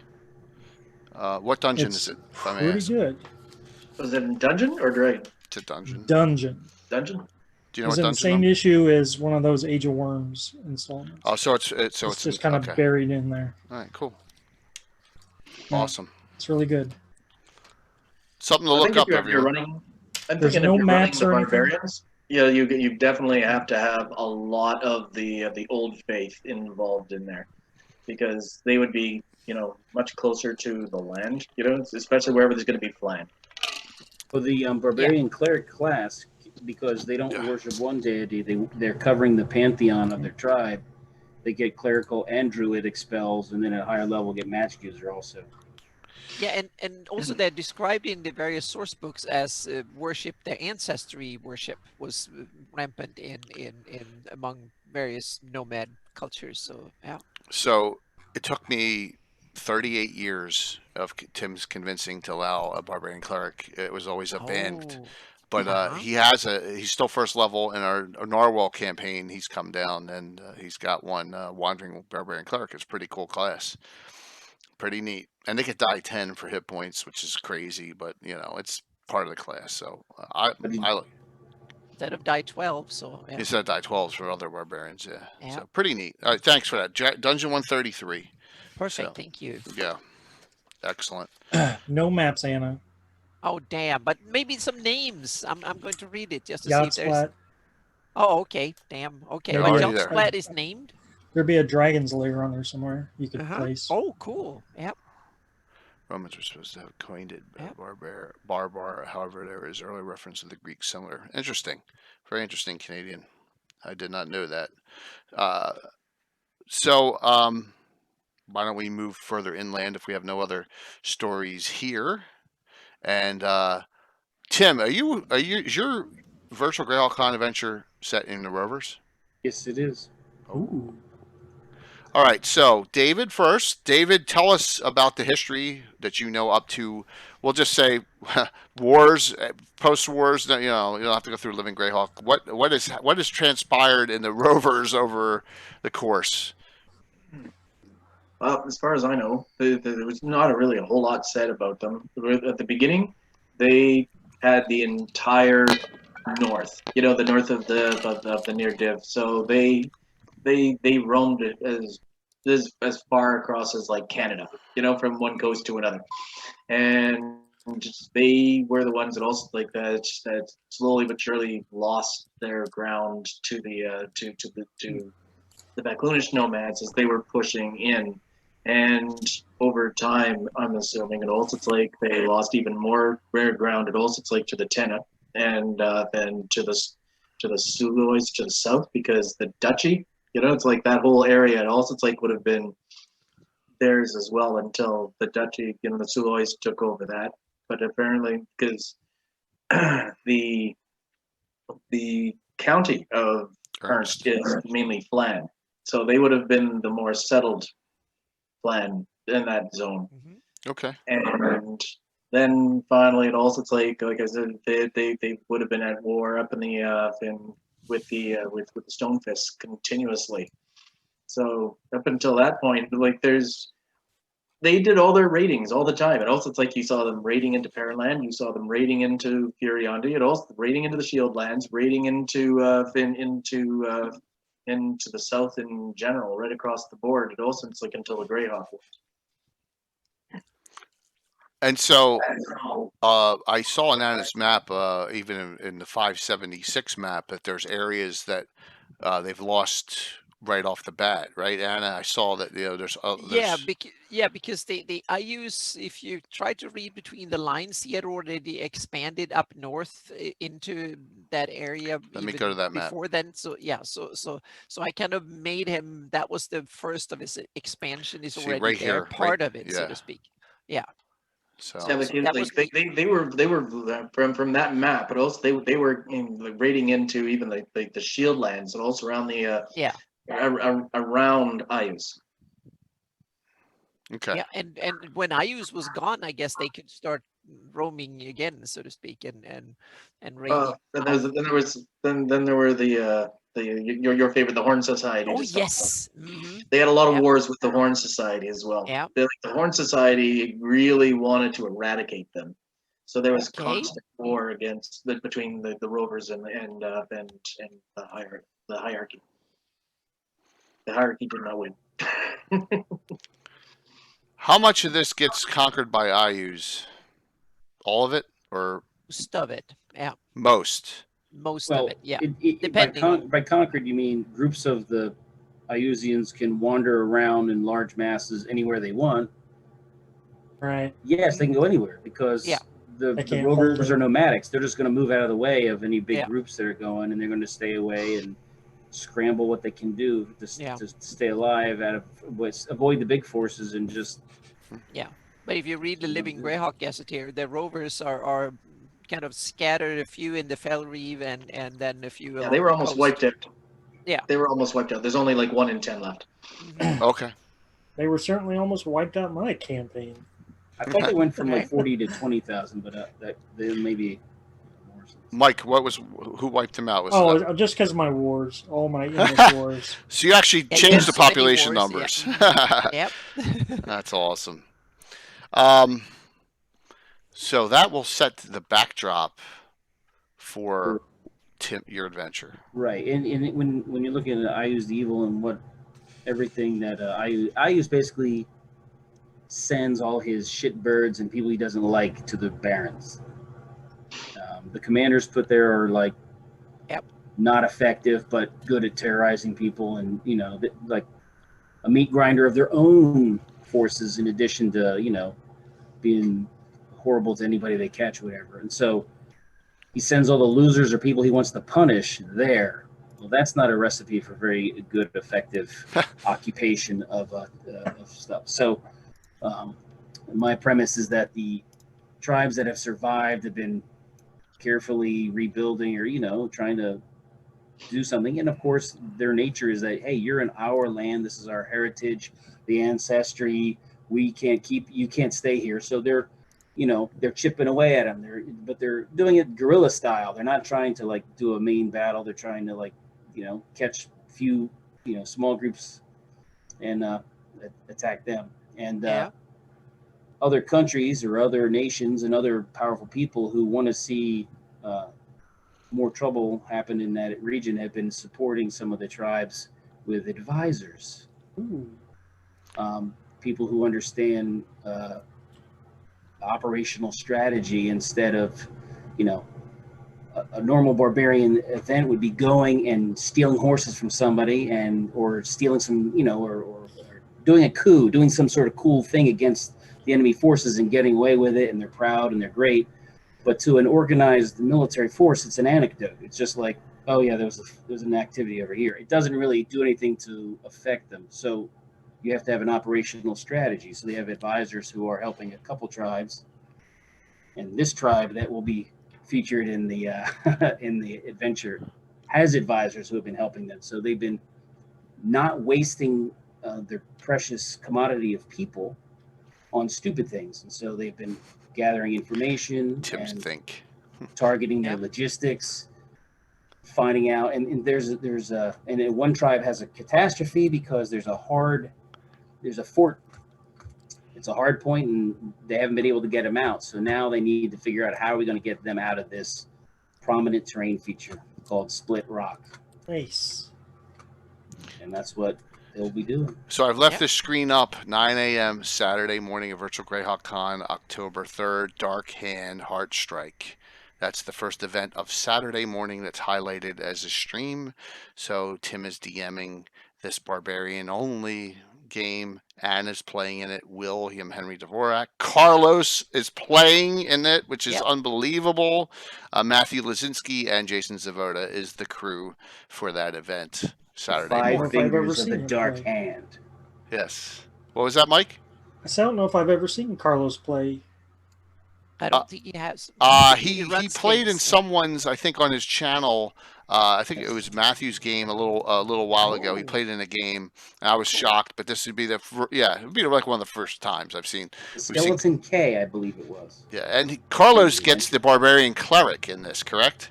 Yes. Yeah, Carlos will be. I gave him first dibs. Yes, as a carrot. Yep.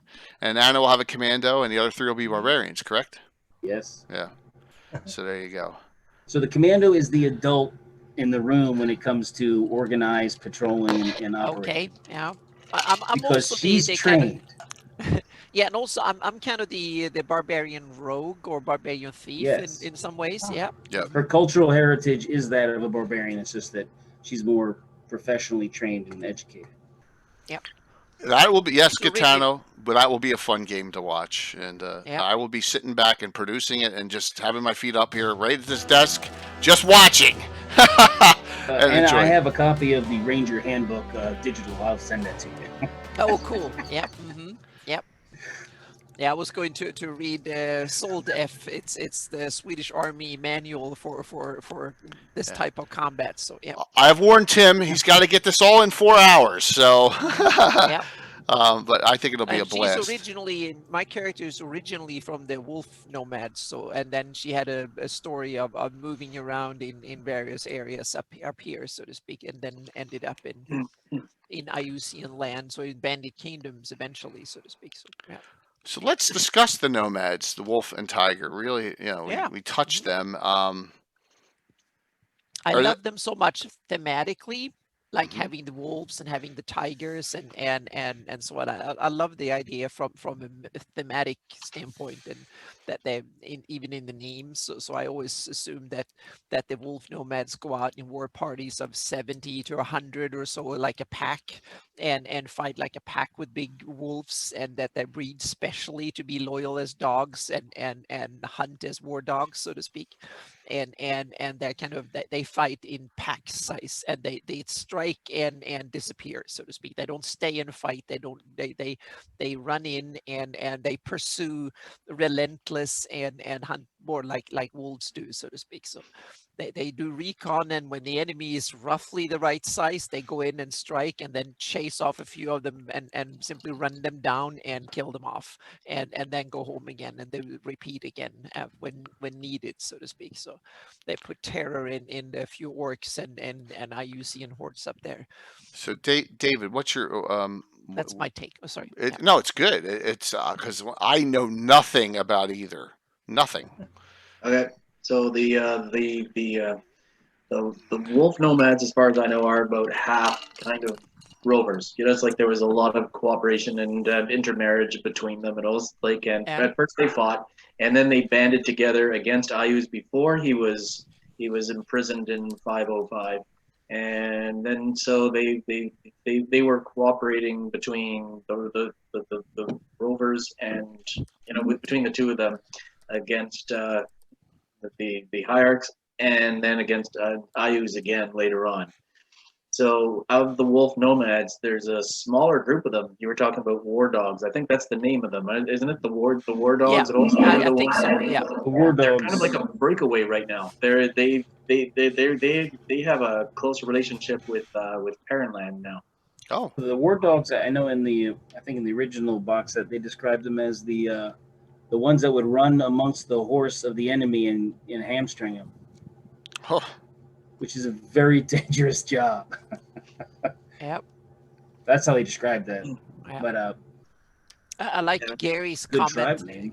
Commented that wolf nomad rites of passage is to be ravaged by a harpy. That's pretty disturbing. Yeah, that's not a good deal because they eat you. So Yeah. Oh, yeah.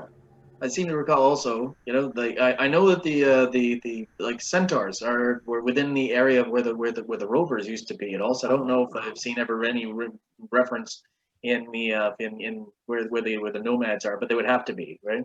Okay. I never used centaurs. Yeah. So I suppose we could call them another barbarian group, but also that's never been really touched on. I always least- treated centaurs as a little bit more like Chiron from mythology, a little bit more educated and refined than the wild. But I suppose there'd be all sorts of varieties. I have a question. I just looked in the crossography, and both leaders of the tiger and wolf nomads are dual class fighter illusionists, humans. Mm-hmm. Yeah. What is that all about? I wish I Before knew. they're on North Arcana.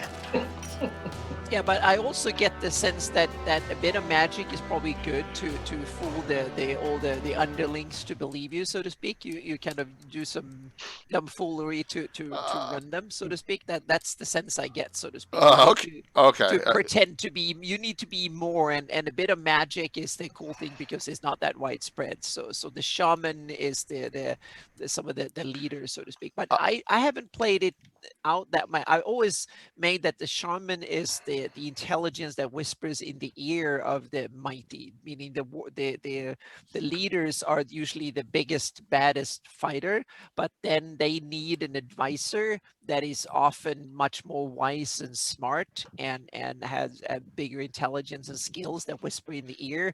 So that's the one that the power behind the throne, so to speak. But in some cases, to reach the very highest of the echelons, you might need to be both. You might be both a very accomplished fighter and smart and know a bit of magic and be able to fool and beguile and whatever to the other ones, because we are not talking civilized lands with institutions and who obey you simply because you have a certain surname. I simply see them as if you're not capable, someone else that is more capable than you will run the show, so to speak. So you only run it as long as you're capable enough to stay on top. Well, we'll have to study the Estes books and also to find out exactly if that's true or not. Yeah, exactly. Yeah. I always assumed that really chaotic societies, and back like in Viking times, it was to kill the ruler that meant that a bad king needs to be disposed of. That was the idea. You don't rule for life. You rule as long as you're capable. Is Gary making a real suggestion, or is he taunting us with those Okay. books? I don't know if he's being facetious or not with those books. I don't know. I've got them all. I've read only It's the all first about one, and I almost pitched it.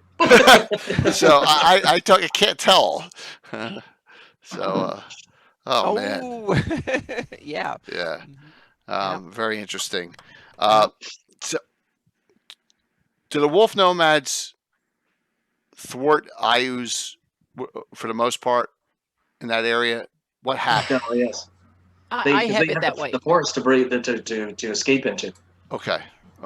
Yeah, I have it that some of the areas like the old burial grounds for wolf nomad areas where you can hold one particular point and you have to defend it. That's where I use is strong, because he can build and have a lot of orcs and hold it, but he can't control the vast expanses. That's where the wolf nomads, because as soon as the orcs go out, even if they're 100, the wolf nomads will go and pick them off one by one at night or whenever, so to speak. So when it comes to have holding points, meaning Ayus can establish a little spot there, and as long as they have water and enough food to last, they can hold it. And why would he want it? Exactly. So that means that he holds the Howling Hills and some of the areas around there and so on. But he doesn't go. Ayus doesn't go raiding much into wolf territory because it's too dangerous. It's the other way around. The wolf nomads go raiding into Ayus when they want resources and for sports and stuff like that. But they're not strong enough to actually take on Ayus but they are enough to scare the bejesus out of orcs. So orcs stay put where they need to, where they want to be, safe behind at least a palisade and in numbers, and don't go out and raid in the countryside. So that's more my take on it. So yeah. Mike, what were you There's guys saying? actually a battle. There is a published battle. Yep. The Battle of Blackwater Bend. Yep. 578. Ayus tries to siege Hero Tovar. Yep. Somehow the wolf nomads turn it around and they slaughter the Ayusian forces. That was Tang, wasn't it? Yeah, that was Tang, I think. I'm not sure if it was Tang, I but don't remember I think who's he in it. yeah. Tang turned. It was turned at that time against Ayus. It wasn't for Ayus at that point. Well, at least I know that the wolf nomads won, so to speak, and since then I don't think this is Tang though, because this is from. I'm looking at my notes. This is Dragon 56. Yeah, Dragon 56, I think. Wow, That's got to be pre-Tang. So this is Events in the Flannes. Is that one of those articles? Yeah. Who wrote the? Yeah. Is it Gary? Gary. Wow, Gary Gygax. Yeah, he wrote those. So I'm looking for it. But once you have a force that's dominated and led by fear, like the humanoids, And once fear of dying overcomes that, they're going to run. And then once they run, everybody riding a horse is going to have an easy day. Yep. And then Yep.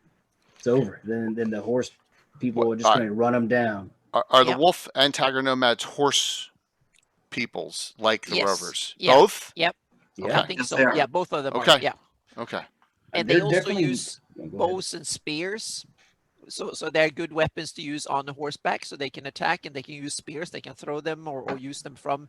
They say lances in the books, but that doesn't make much sense to me. I think a spear is much more A versatile. light lance is just a spear optimally length for Yeah. use on a light horse. Exactly, yeah, because the It spear doesn't is a have- versatile weapon you can use on the horse. You can attack, charging him with a horse, and it's still very usable even if you have to fight on foot, and to defend yourself. It probably says more about the weight of the shaft and the type of head on it Yep. than anything else. But it's basically a light spear.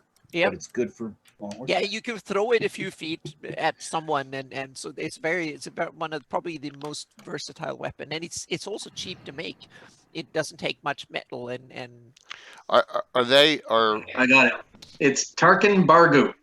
oh yeah, Tarkin Bargu. He's Yeah. the one, and also it's like who turned them back at the Blackwater bed. okay, Excellent. cool, That's yeah, in 56. awesome, thank you. wonderful. Are the tiger and wolf nomads like the Armenian troops they're so well known for in like the early Yeah. thousands that were Yeah. horsebacked? I think they're more Yeah, I like Mongols. get- I think More they're like like the- Mongols?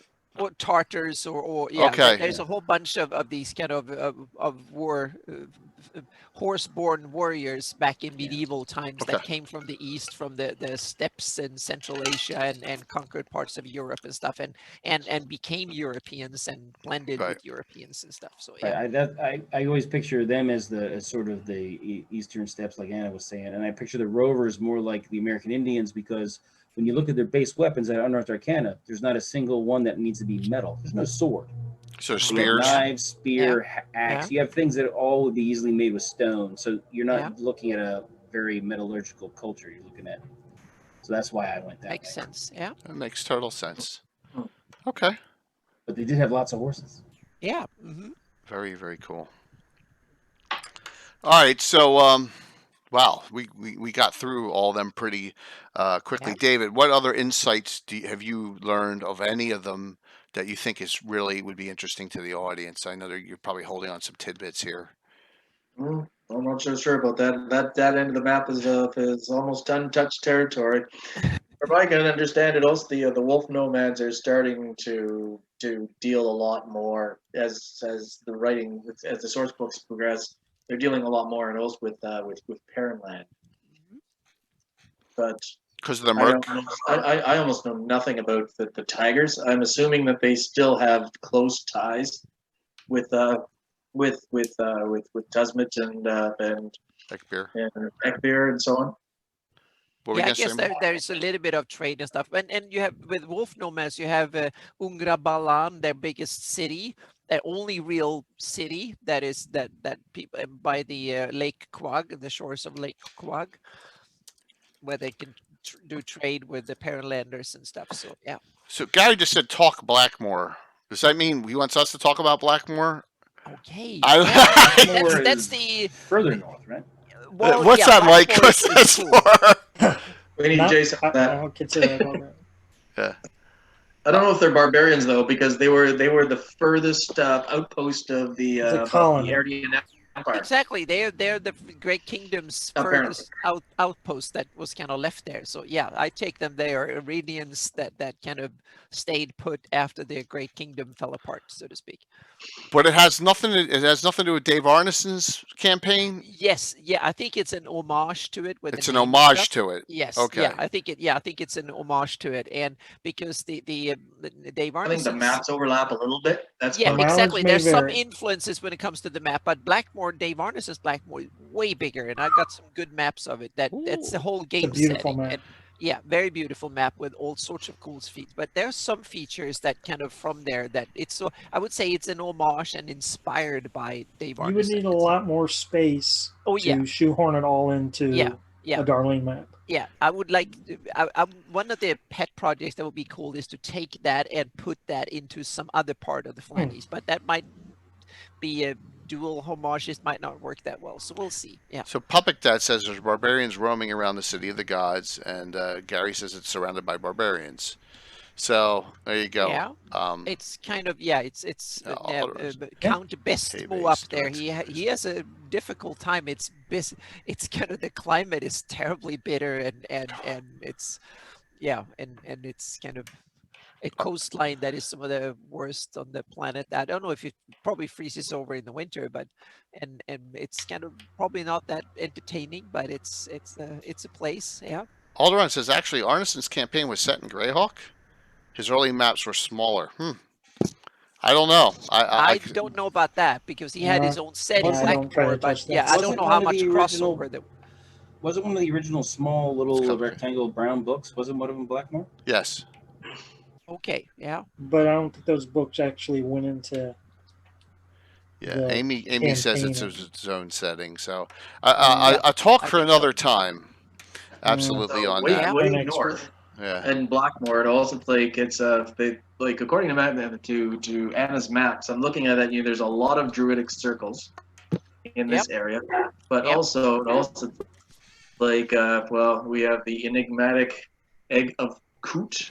Yes. And the city of the gods, and of course it's like way north. And also right beside the land of black ice, there's the Tusking Strand and those islands that are off there just north of Blackmore Bay, and that's where the Zia are supposed to have been. That and the Brink Islands. That's supposed to be there.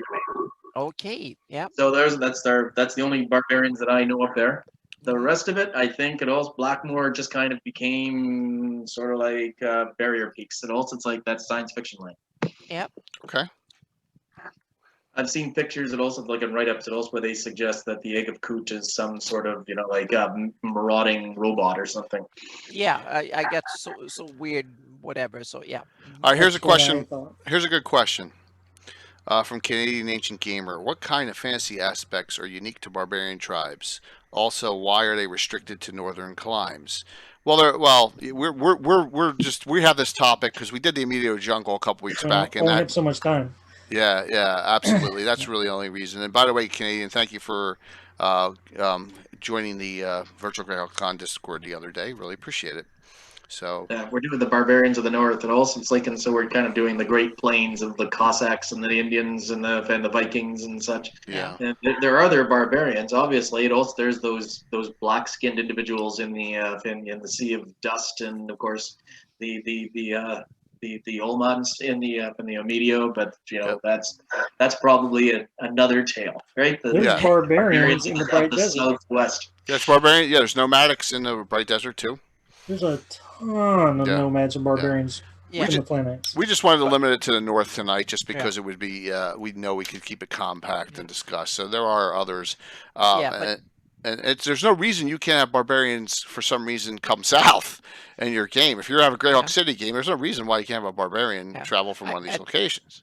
Yeah, I think the term barbarian, I think it spills over a little bit from real world tradition when that was a term that was used by people that lived in Northern Europe that was not part of the Roman Empire and not part of what was then standard European civilization, and they were barbarians in the north, so to speak. So, and then it was applied to Vikings and a whole bunch of other people that came from the north that didn't have the language, the same religion and the institutions and stuff and traditions of mainland Europe, and so that's where the term barbarian comes from. So I think there's some idea that barbarians are up in the north simply for that reason, is my guess, and especially with the Sul barbarians up there behaving and sounding and have names and stuff that are very close to that tradition. So I think there's a connection there.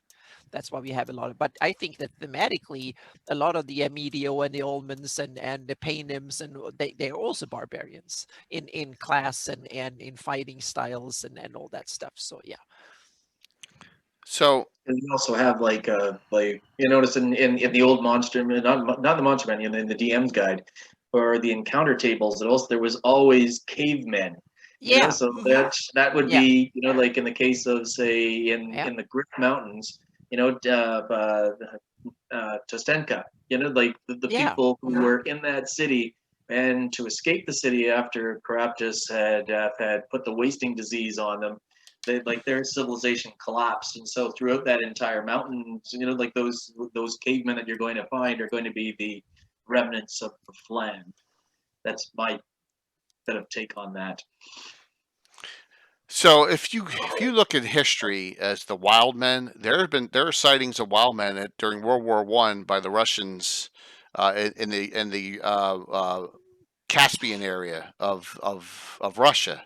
You know, so who knows? I mean, you know, the 13th Warrior is based on like Neanderthal or whatever, or cavemen or some kind of crazy. So you know, there's references back in our movies and our history that is not that recent. I mean, is 100 years ago. So of Yeah, I sightings. love that So movie. I don't know why. I just love it. Oh, oh, it's a great movie. I love the 13th Warrior. That is an excellent It's a great movie. movie. Yeah. Let's quote Absolutely. from the movie. Do we have anything resembling a plan? Ride until we find them, kill them all. Yep. hmm Yep. Best plan. Yep. There you have the motto for the Dark Hand. Yep. So Chert, Gord's pal, and his tribesmen from the Gygax novels. So there you go, from Seeker. Mm. Definitely was a great movie, and the score is fantastic too. Definitely, it's from the Eaters of the Dead, the book, correct? Eaters of the Dead by Michael Crichton, By Michael Crichton. which is basically, I think, his little novel version of trying to blend it into like the myth of Beowulf, is what I thought. Oh, A okay. little bit, but it But, was. you know, that Arabic guy, you know, that Antonio Banderas plays. He was a real individual. He was a traitor, but he never got that far up. He went as far as Bulgaria. Oh, okay. Well, yeah.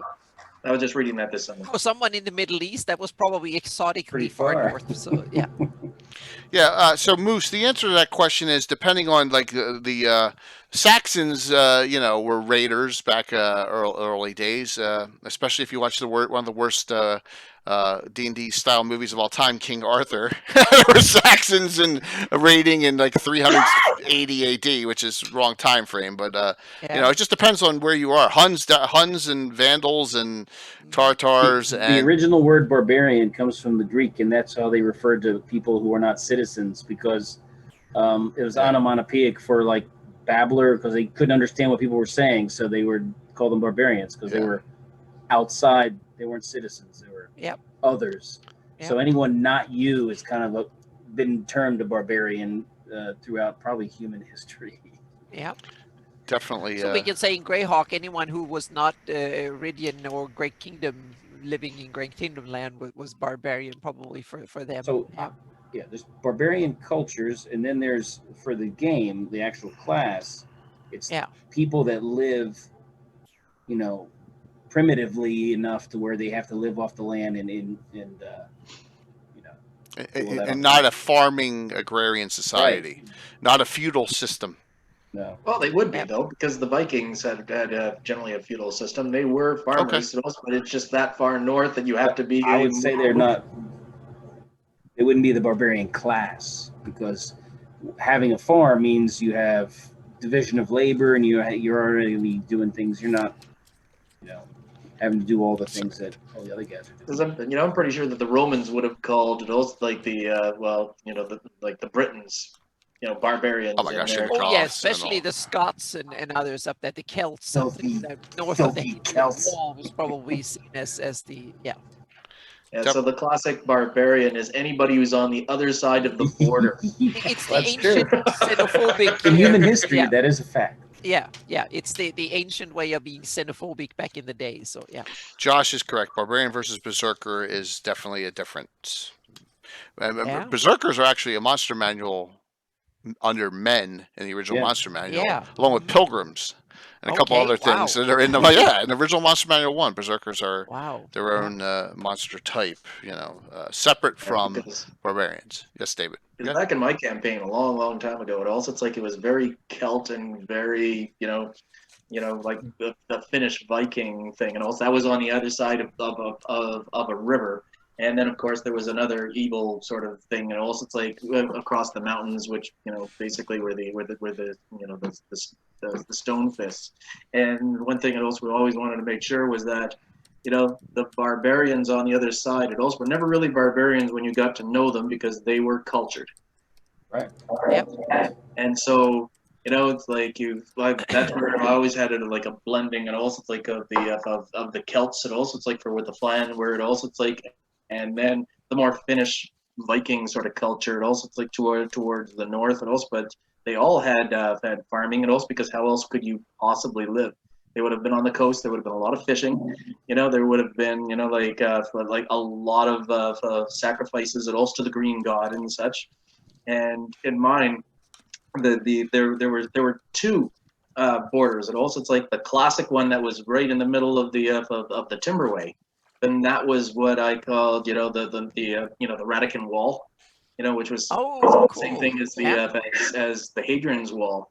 Yeah. But the Empire in its time, and also it's like that's not a particularly defensible place. It also being in the middle of a forest, so they pushed it all the way to that river that comes out of the Coruscant and the Griffs, because when you look at the size of that river, it may not be as large as other rivers at all, but it would have been a very fast-flowing, naturally defensible thing. So that's where I put my towns, and also like Newport and Riverport. And also it's like, and that was where all the mining was. And also it's like you start thinking of Alaska during the in the Yukon during the gold rush, and also it's like and the fists coming down from the north, and also it's like, and then there was all the intrigue between the barbarians to the north who wanted their land back, but that wasn't even the case because the Sioux were 90% of the population, even south of the Radican Wall,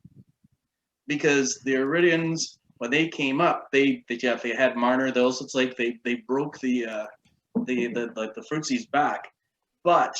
It's like it even says in the original books, and also that Radic is mainly Sul with small o and then small f, and so that would naturally mean, and also it's like most of the nobles would still have been Sulois and in a very family oriented. So that's my whole campaign from way back. Nice. How long ago, David? That was like. That was like 30 to 35 years ago. Okay, so in the 80s. Yeah. Wow. That was the bulk of it. I put up some maps, and also from way back when, and also it's like with the really the made up homebrew crap, and also it's like with silly names like the Forest of Limitations. And I've even told people never ever grab things out of like fantasy books, and also from the 80s, because they had horrible names like that, and we were stealing shit from that. Oh man, we all did. We're all guilty. We're all guilty of all that crazy of that stuff. So don't worry about that. It's happened all. But it was fun. And so then when like I saw how my map actually was. And then when I'm staring at the Radic map all over again, and also I probably stole it without even thinking about it, way back when. And naturally, it's like you put, the Vikings more or less to the north, and the Celts to the south, and also it's like and the Empire laid over top of it all, and that's basically what Radic has always been too. Yeah. Sounds pretty good to me, man. As far as you should, if you start playing again, that's a great place to revive. Just clean up a little bit. I'm always cleaning stuff up in my campaign. Like I can't call that anymore, or that person's name. That's not gonna fly, especially on live stream. So it happens.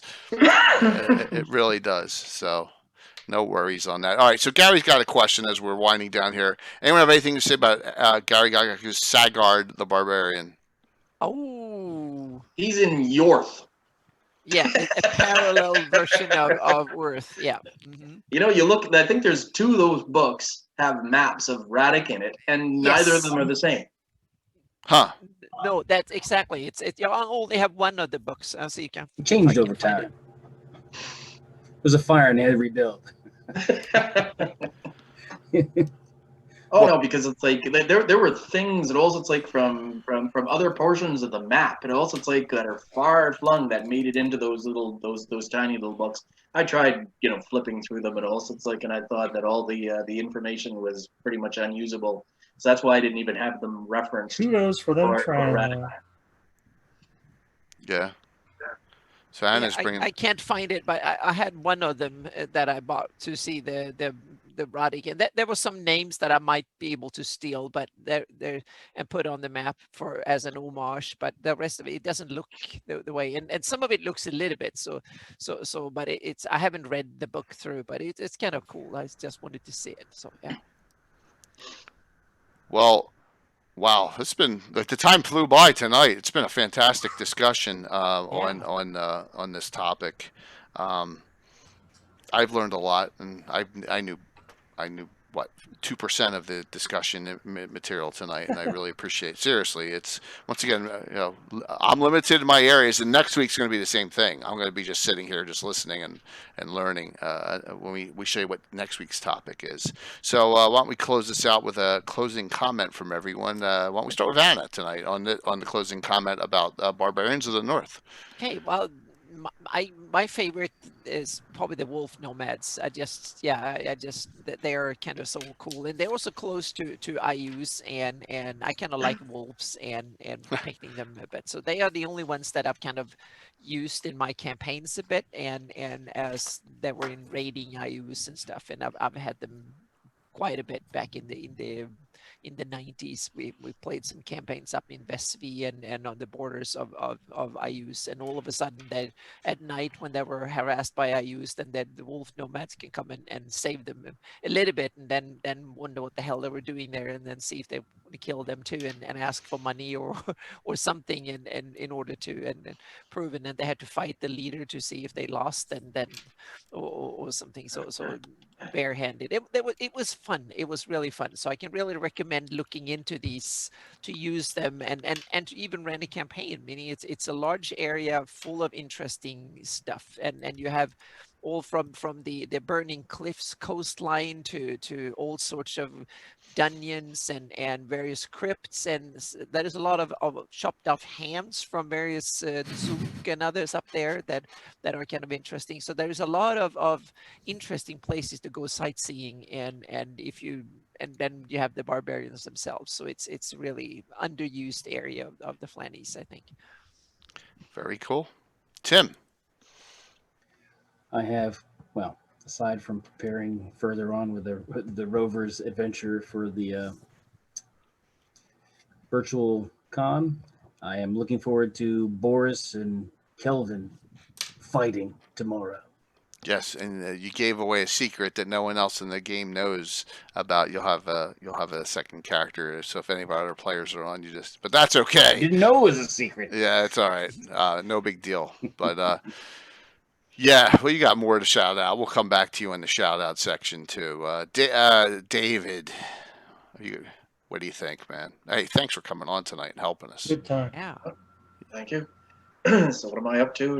Well, I'm still kind of like cranking out some of those histories and also, but they're stretched out now and also between other things because I just found it also that my readership was tanking because I think as people would miss one or two, they would stop reading them all together.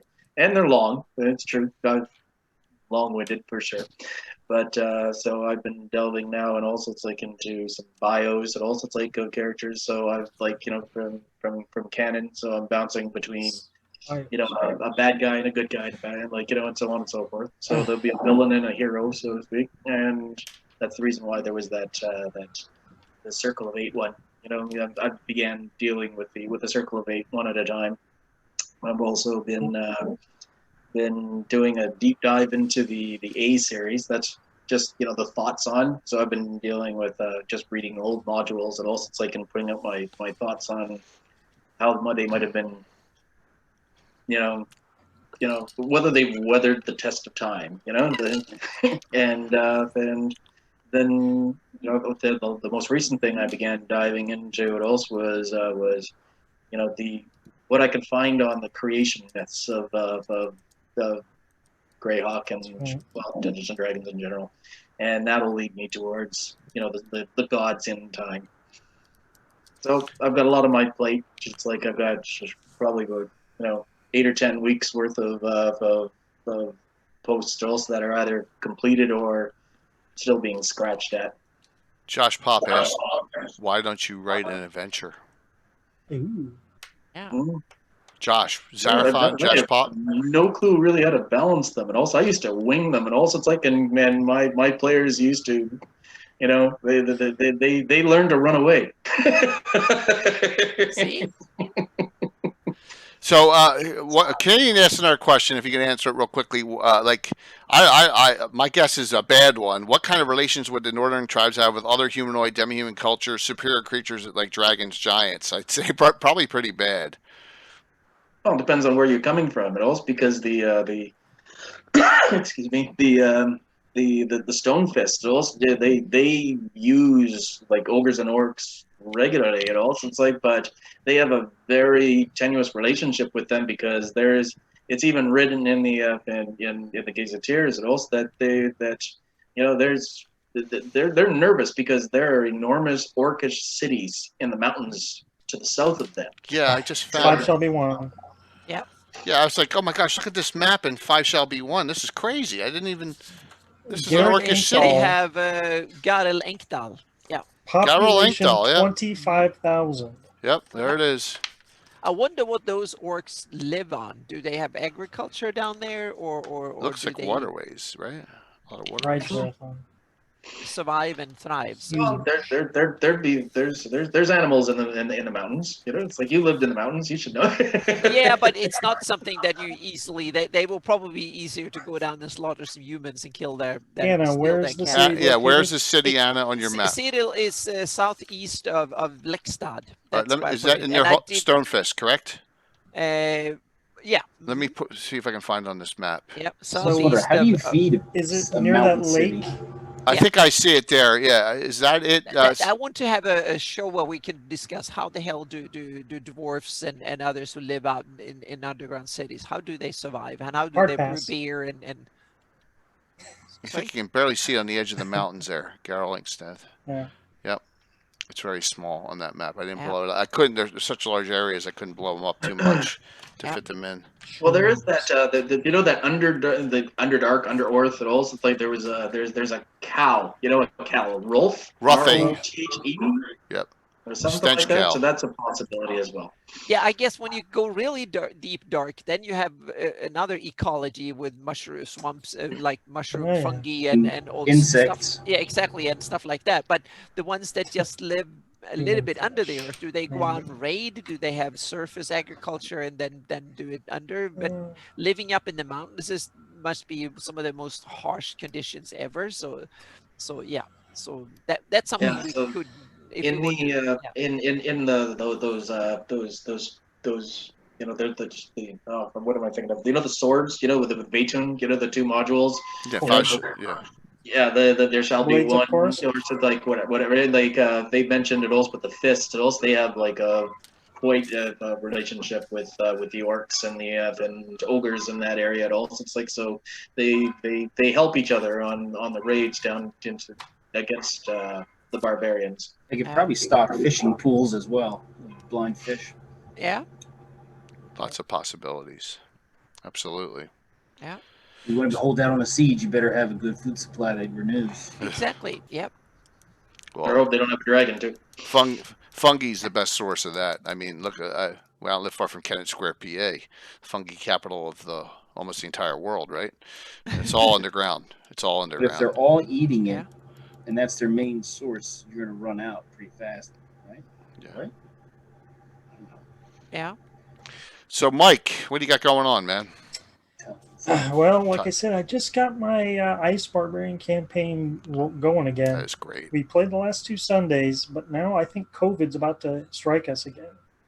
Uh-oh. Yeah, with school in session, we've got some possible positives, and it might totally derail me again. That stinks. That's real life for you. Yeah. Anyhow, while I'm not doing that, I'll try to keep writing about my old barbarian campaigns, Great. if possible.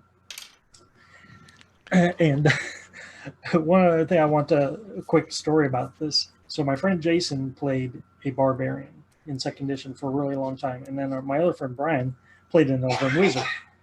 So Jason was playing the less intelligent character. Brian was playing the 18 intelligence archmage and all that stuff. But their real life intelligences were reversed, so to say.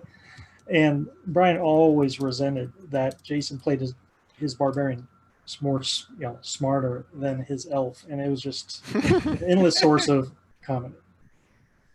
So that's the story. Yeah. So I want to share something real quick here, and then we'll do Anna's shout I have a outs. little story about something similar to that. College campaign and a wizard magic jarred the barbarian in the party, and then slunk away. And so now you had a evil magician who was angry at him for killing his first body, but he's in their barbarian buddy's body with all his assets. So he caused them a lot of problems. Nice. Josh linked this on Facebook the other, I think it was this morning. Everyone just wants to be liked and accepted except for Tim. Tim doesn't give a shit. So there you go. So whether Tim, that's specifically you or not, I think I don't know. I told him, I said, I don't want to assume it is, but I hope it is. Yeah. So there you go. So, and Josh linked that, and that was got a lot of chuckles out there. So sounds like there's a TPK coming up on that. Josh isn't playing in that game, so he's taunting Tim too. And Blue Box's channel is screwed now. They have Tim's crit table. I mean, he thinks his crit table was bad for Lord of the Rings. These are insane. These are absolutely insane. They're in for trouble. They're on modified that. Crit tables from guys who were medical doctors and made the crit tables. Yes. What could go wrong? Yeah. So Nambu just said that's why Tim is awesome, and that you're absolutely correct. I said I've known Tim for 40 years, so man, we were kids back then. Tim wasn't even in high school. We had a crit table once, and also I don't know where the hell we got it from. I think we took it from GURPS, and it was horrifying because like you could actually be stuck in such a way that you would begin to bleed, and you'd be bleeding like an extra 4 hit points every single round, and you're watching your your hit points go out, and you realize that if you don't kill this guy in 5 rounds, he's gonna kill you.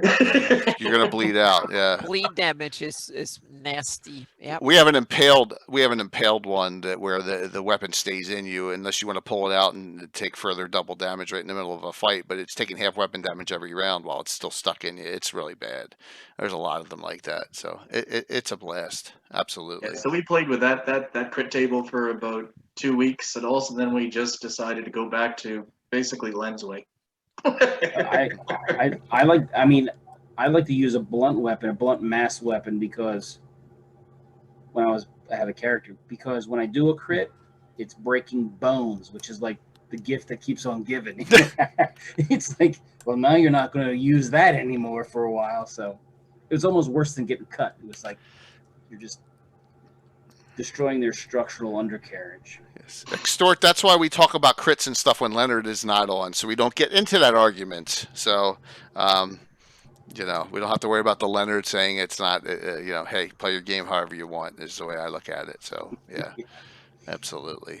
And by the way, Tim will be here tomorrow night for ReaperCon Live Online. He will be playing in person, so that's a good thing. Yeah. So Anna, you didn't do any of your shout outs. You want to do a couple? What's going on? It's the Atlas, and but I've actually worked a couple of days on my Shieldlands map, and it's starting to come together a bit, and Nice. I'm starting to do the texturing on it, and a few more days of probably about a week of 40-50 hours work on it, and I think it will be awesome. Yep. It's going to be some areas that's starting to look really, really cool. It needs more work to be refined, but it's going to set a new standard. So I'm starting to.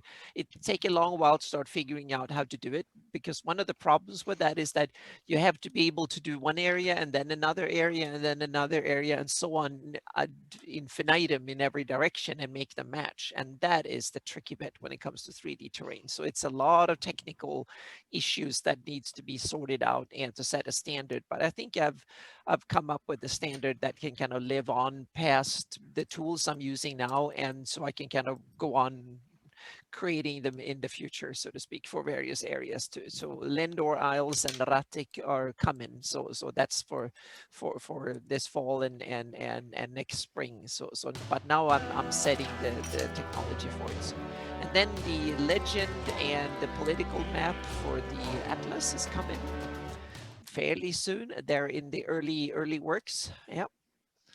So hopefully it will not take too many days to get them sorted out, and the index is going into the next phase.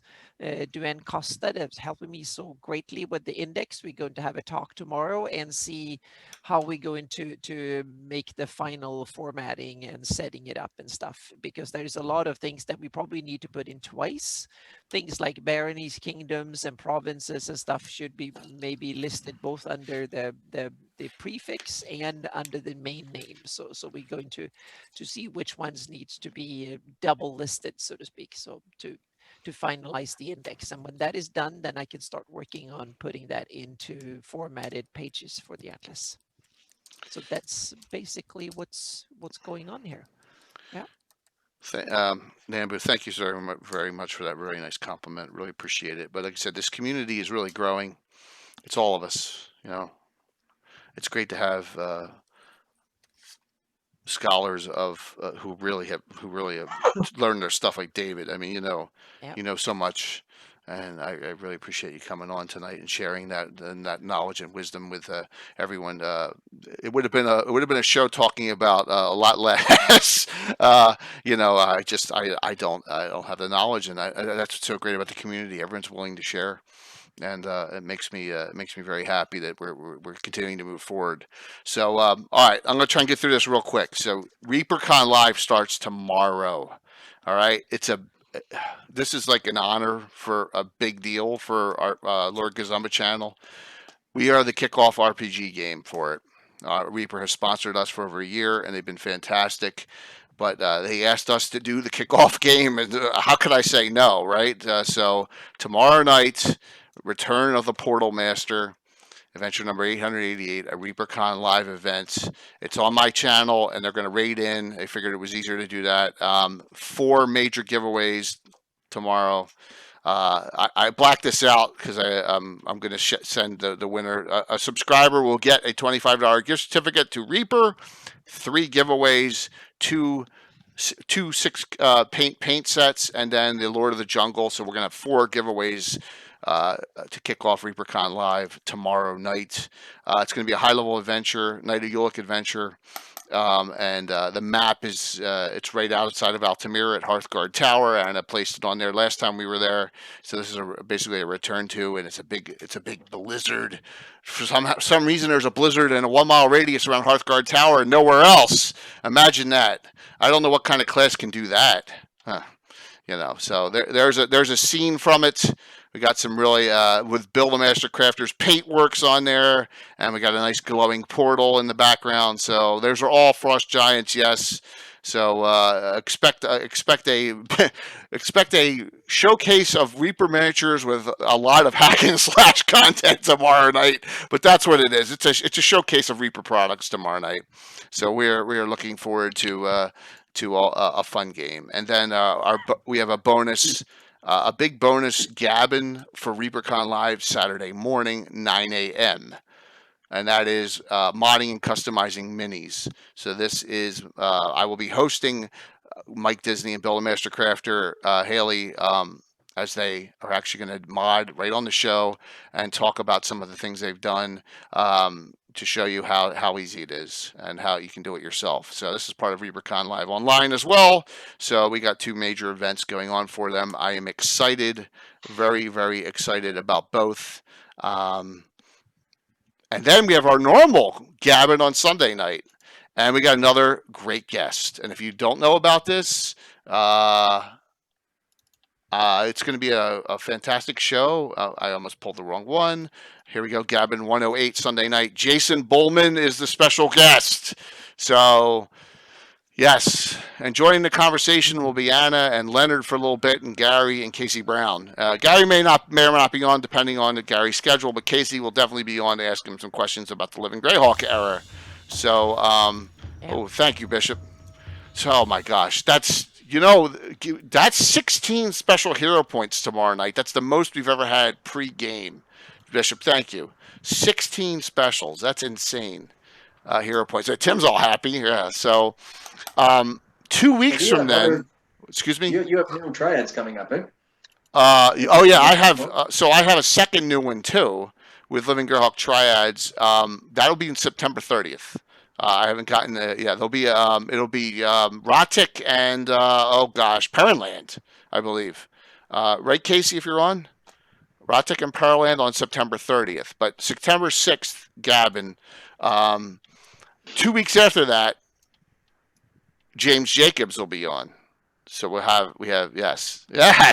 So another one there. Casey probably won't be on that show, but Gary will on that one. So I can't. Yes, they're from Australia. Perrin Latic will be on September 30th on Legends and Lore. The in between gap and between number 108 and 109, I'm trying to do a virtual Greyhawk Con DMs roundtable. So I've invited the DMs from Greyhawk Reborn. And once they confirm, I'm going to invite some of the other DMs.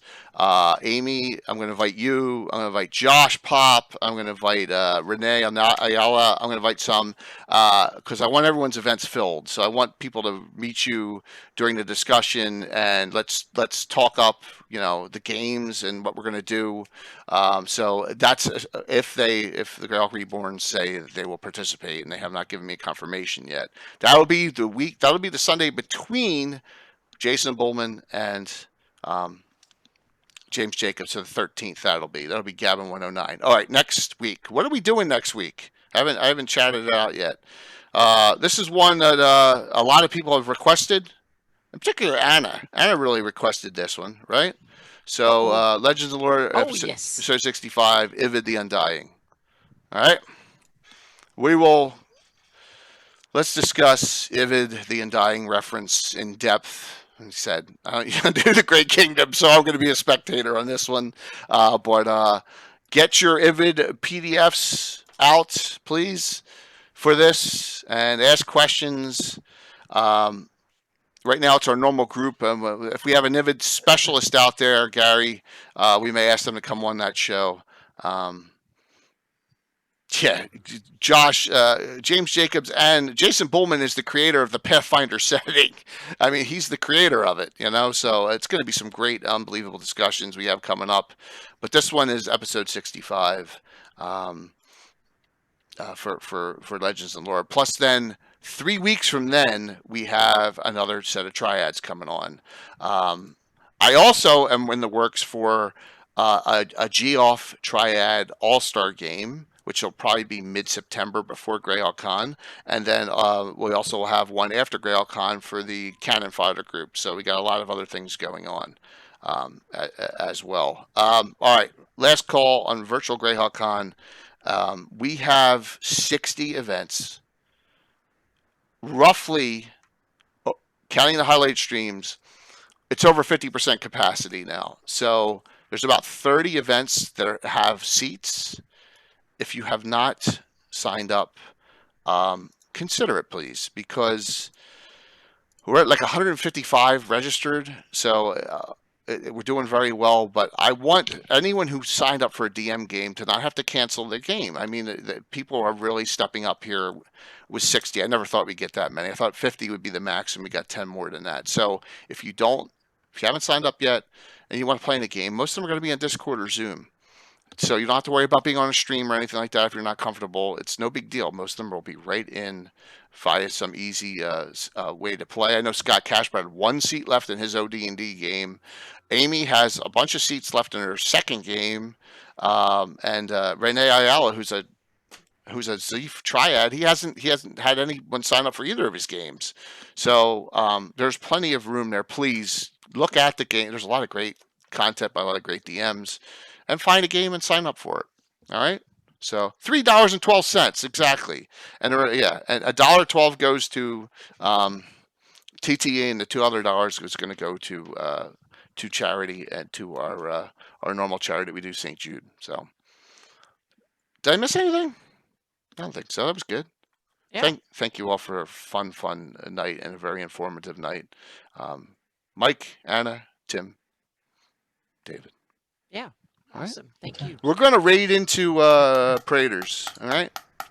Sound good? We're raiding into Praetors tonight. So at least I wish I could make it too much crap scheduled. Well, Gitano, do me a favor and sign up for as many highlighted streams as you want, because there's 200 tickets on them. So sign up for the highlighted streams to watch, and just so they go on your schedule. All right, I'm going to set that all up, and I will get with everyone. Like I said, I got 1,000 things going on, but if you have any questions about anything, look, I'm using my hands now, like I was told. For you, please give me a call or reach out to me on Discord or on here, and with questions about Greyhawk or anything else. All right, have a good one. Let me see. Wrong button again. See you tomorrow night, man, for a fantastic game we're gonna have. Just some fun. Alrighty. Well, I set this up correctly. Starting it up. There we go. I'm getting better at this. Very animated. Yes, you have to be animated. You need to show enthusiasm.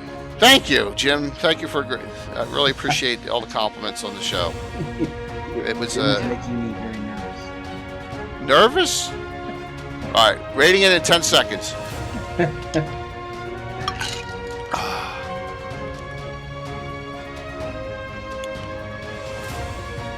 Here we go.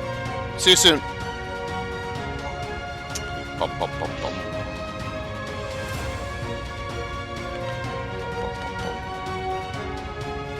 That should have worked.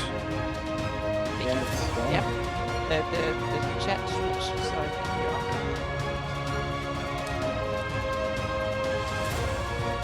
How does it look in raid and host? What's that?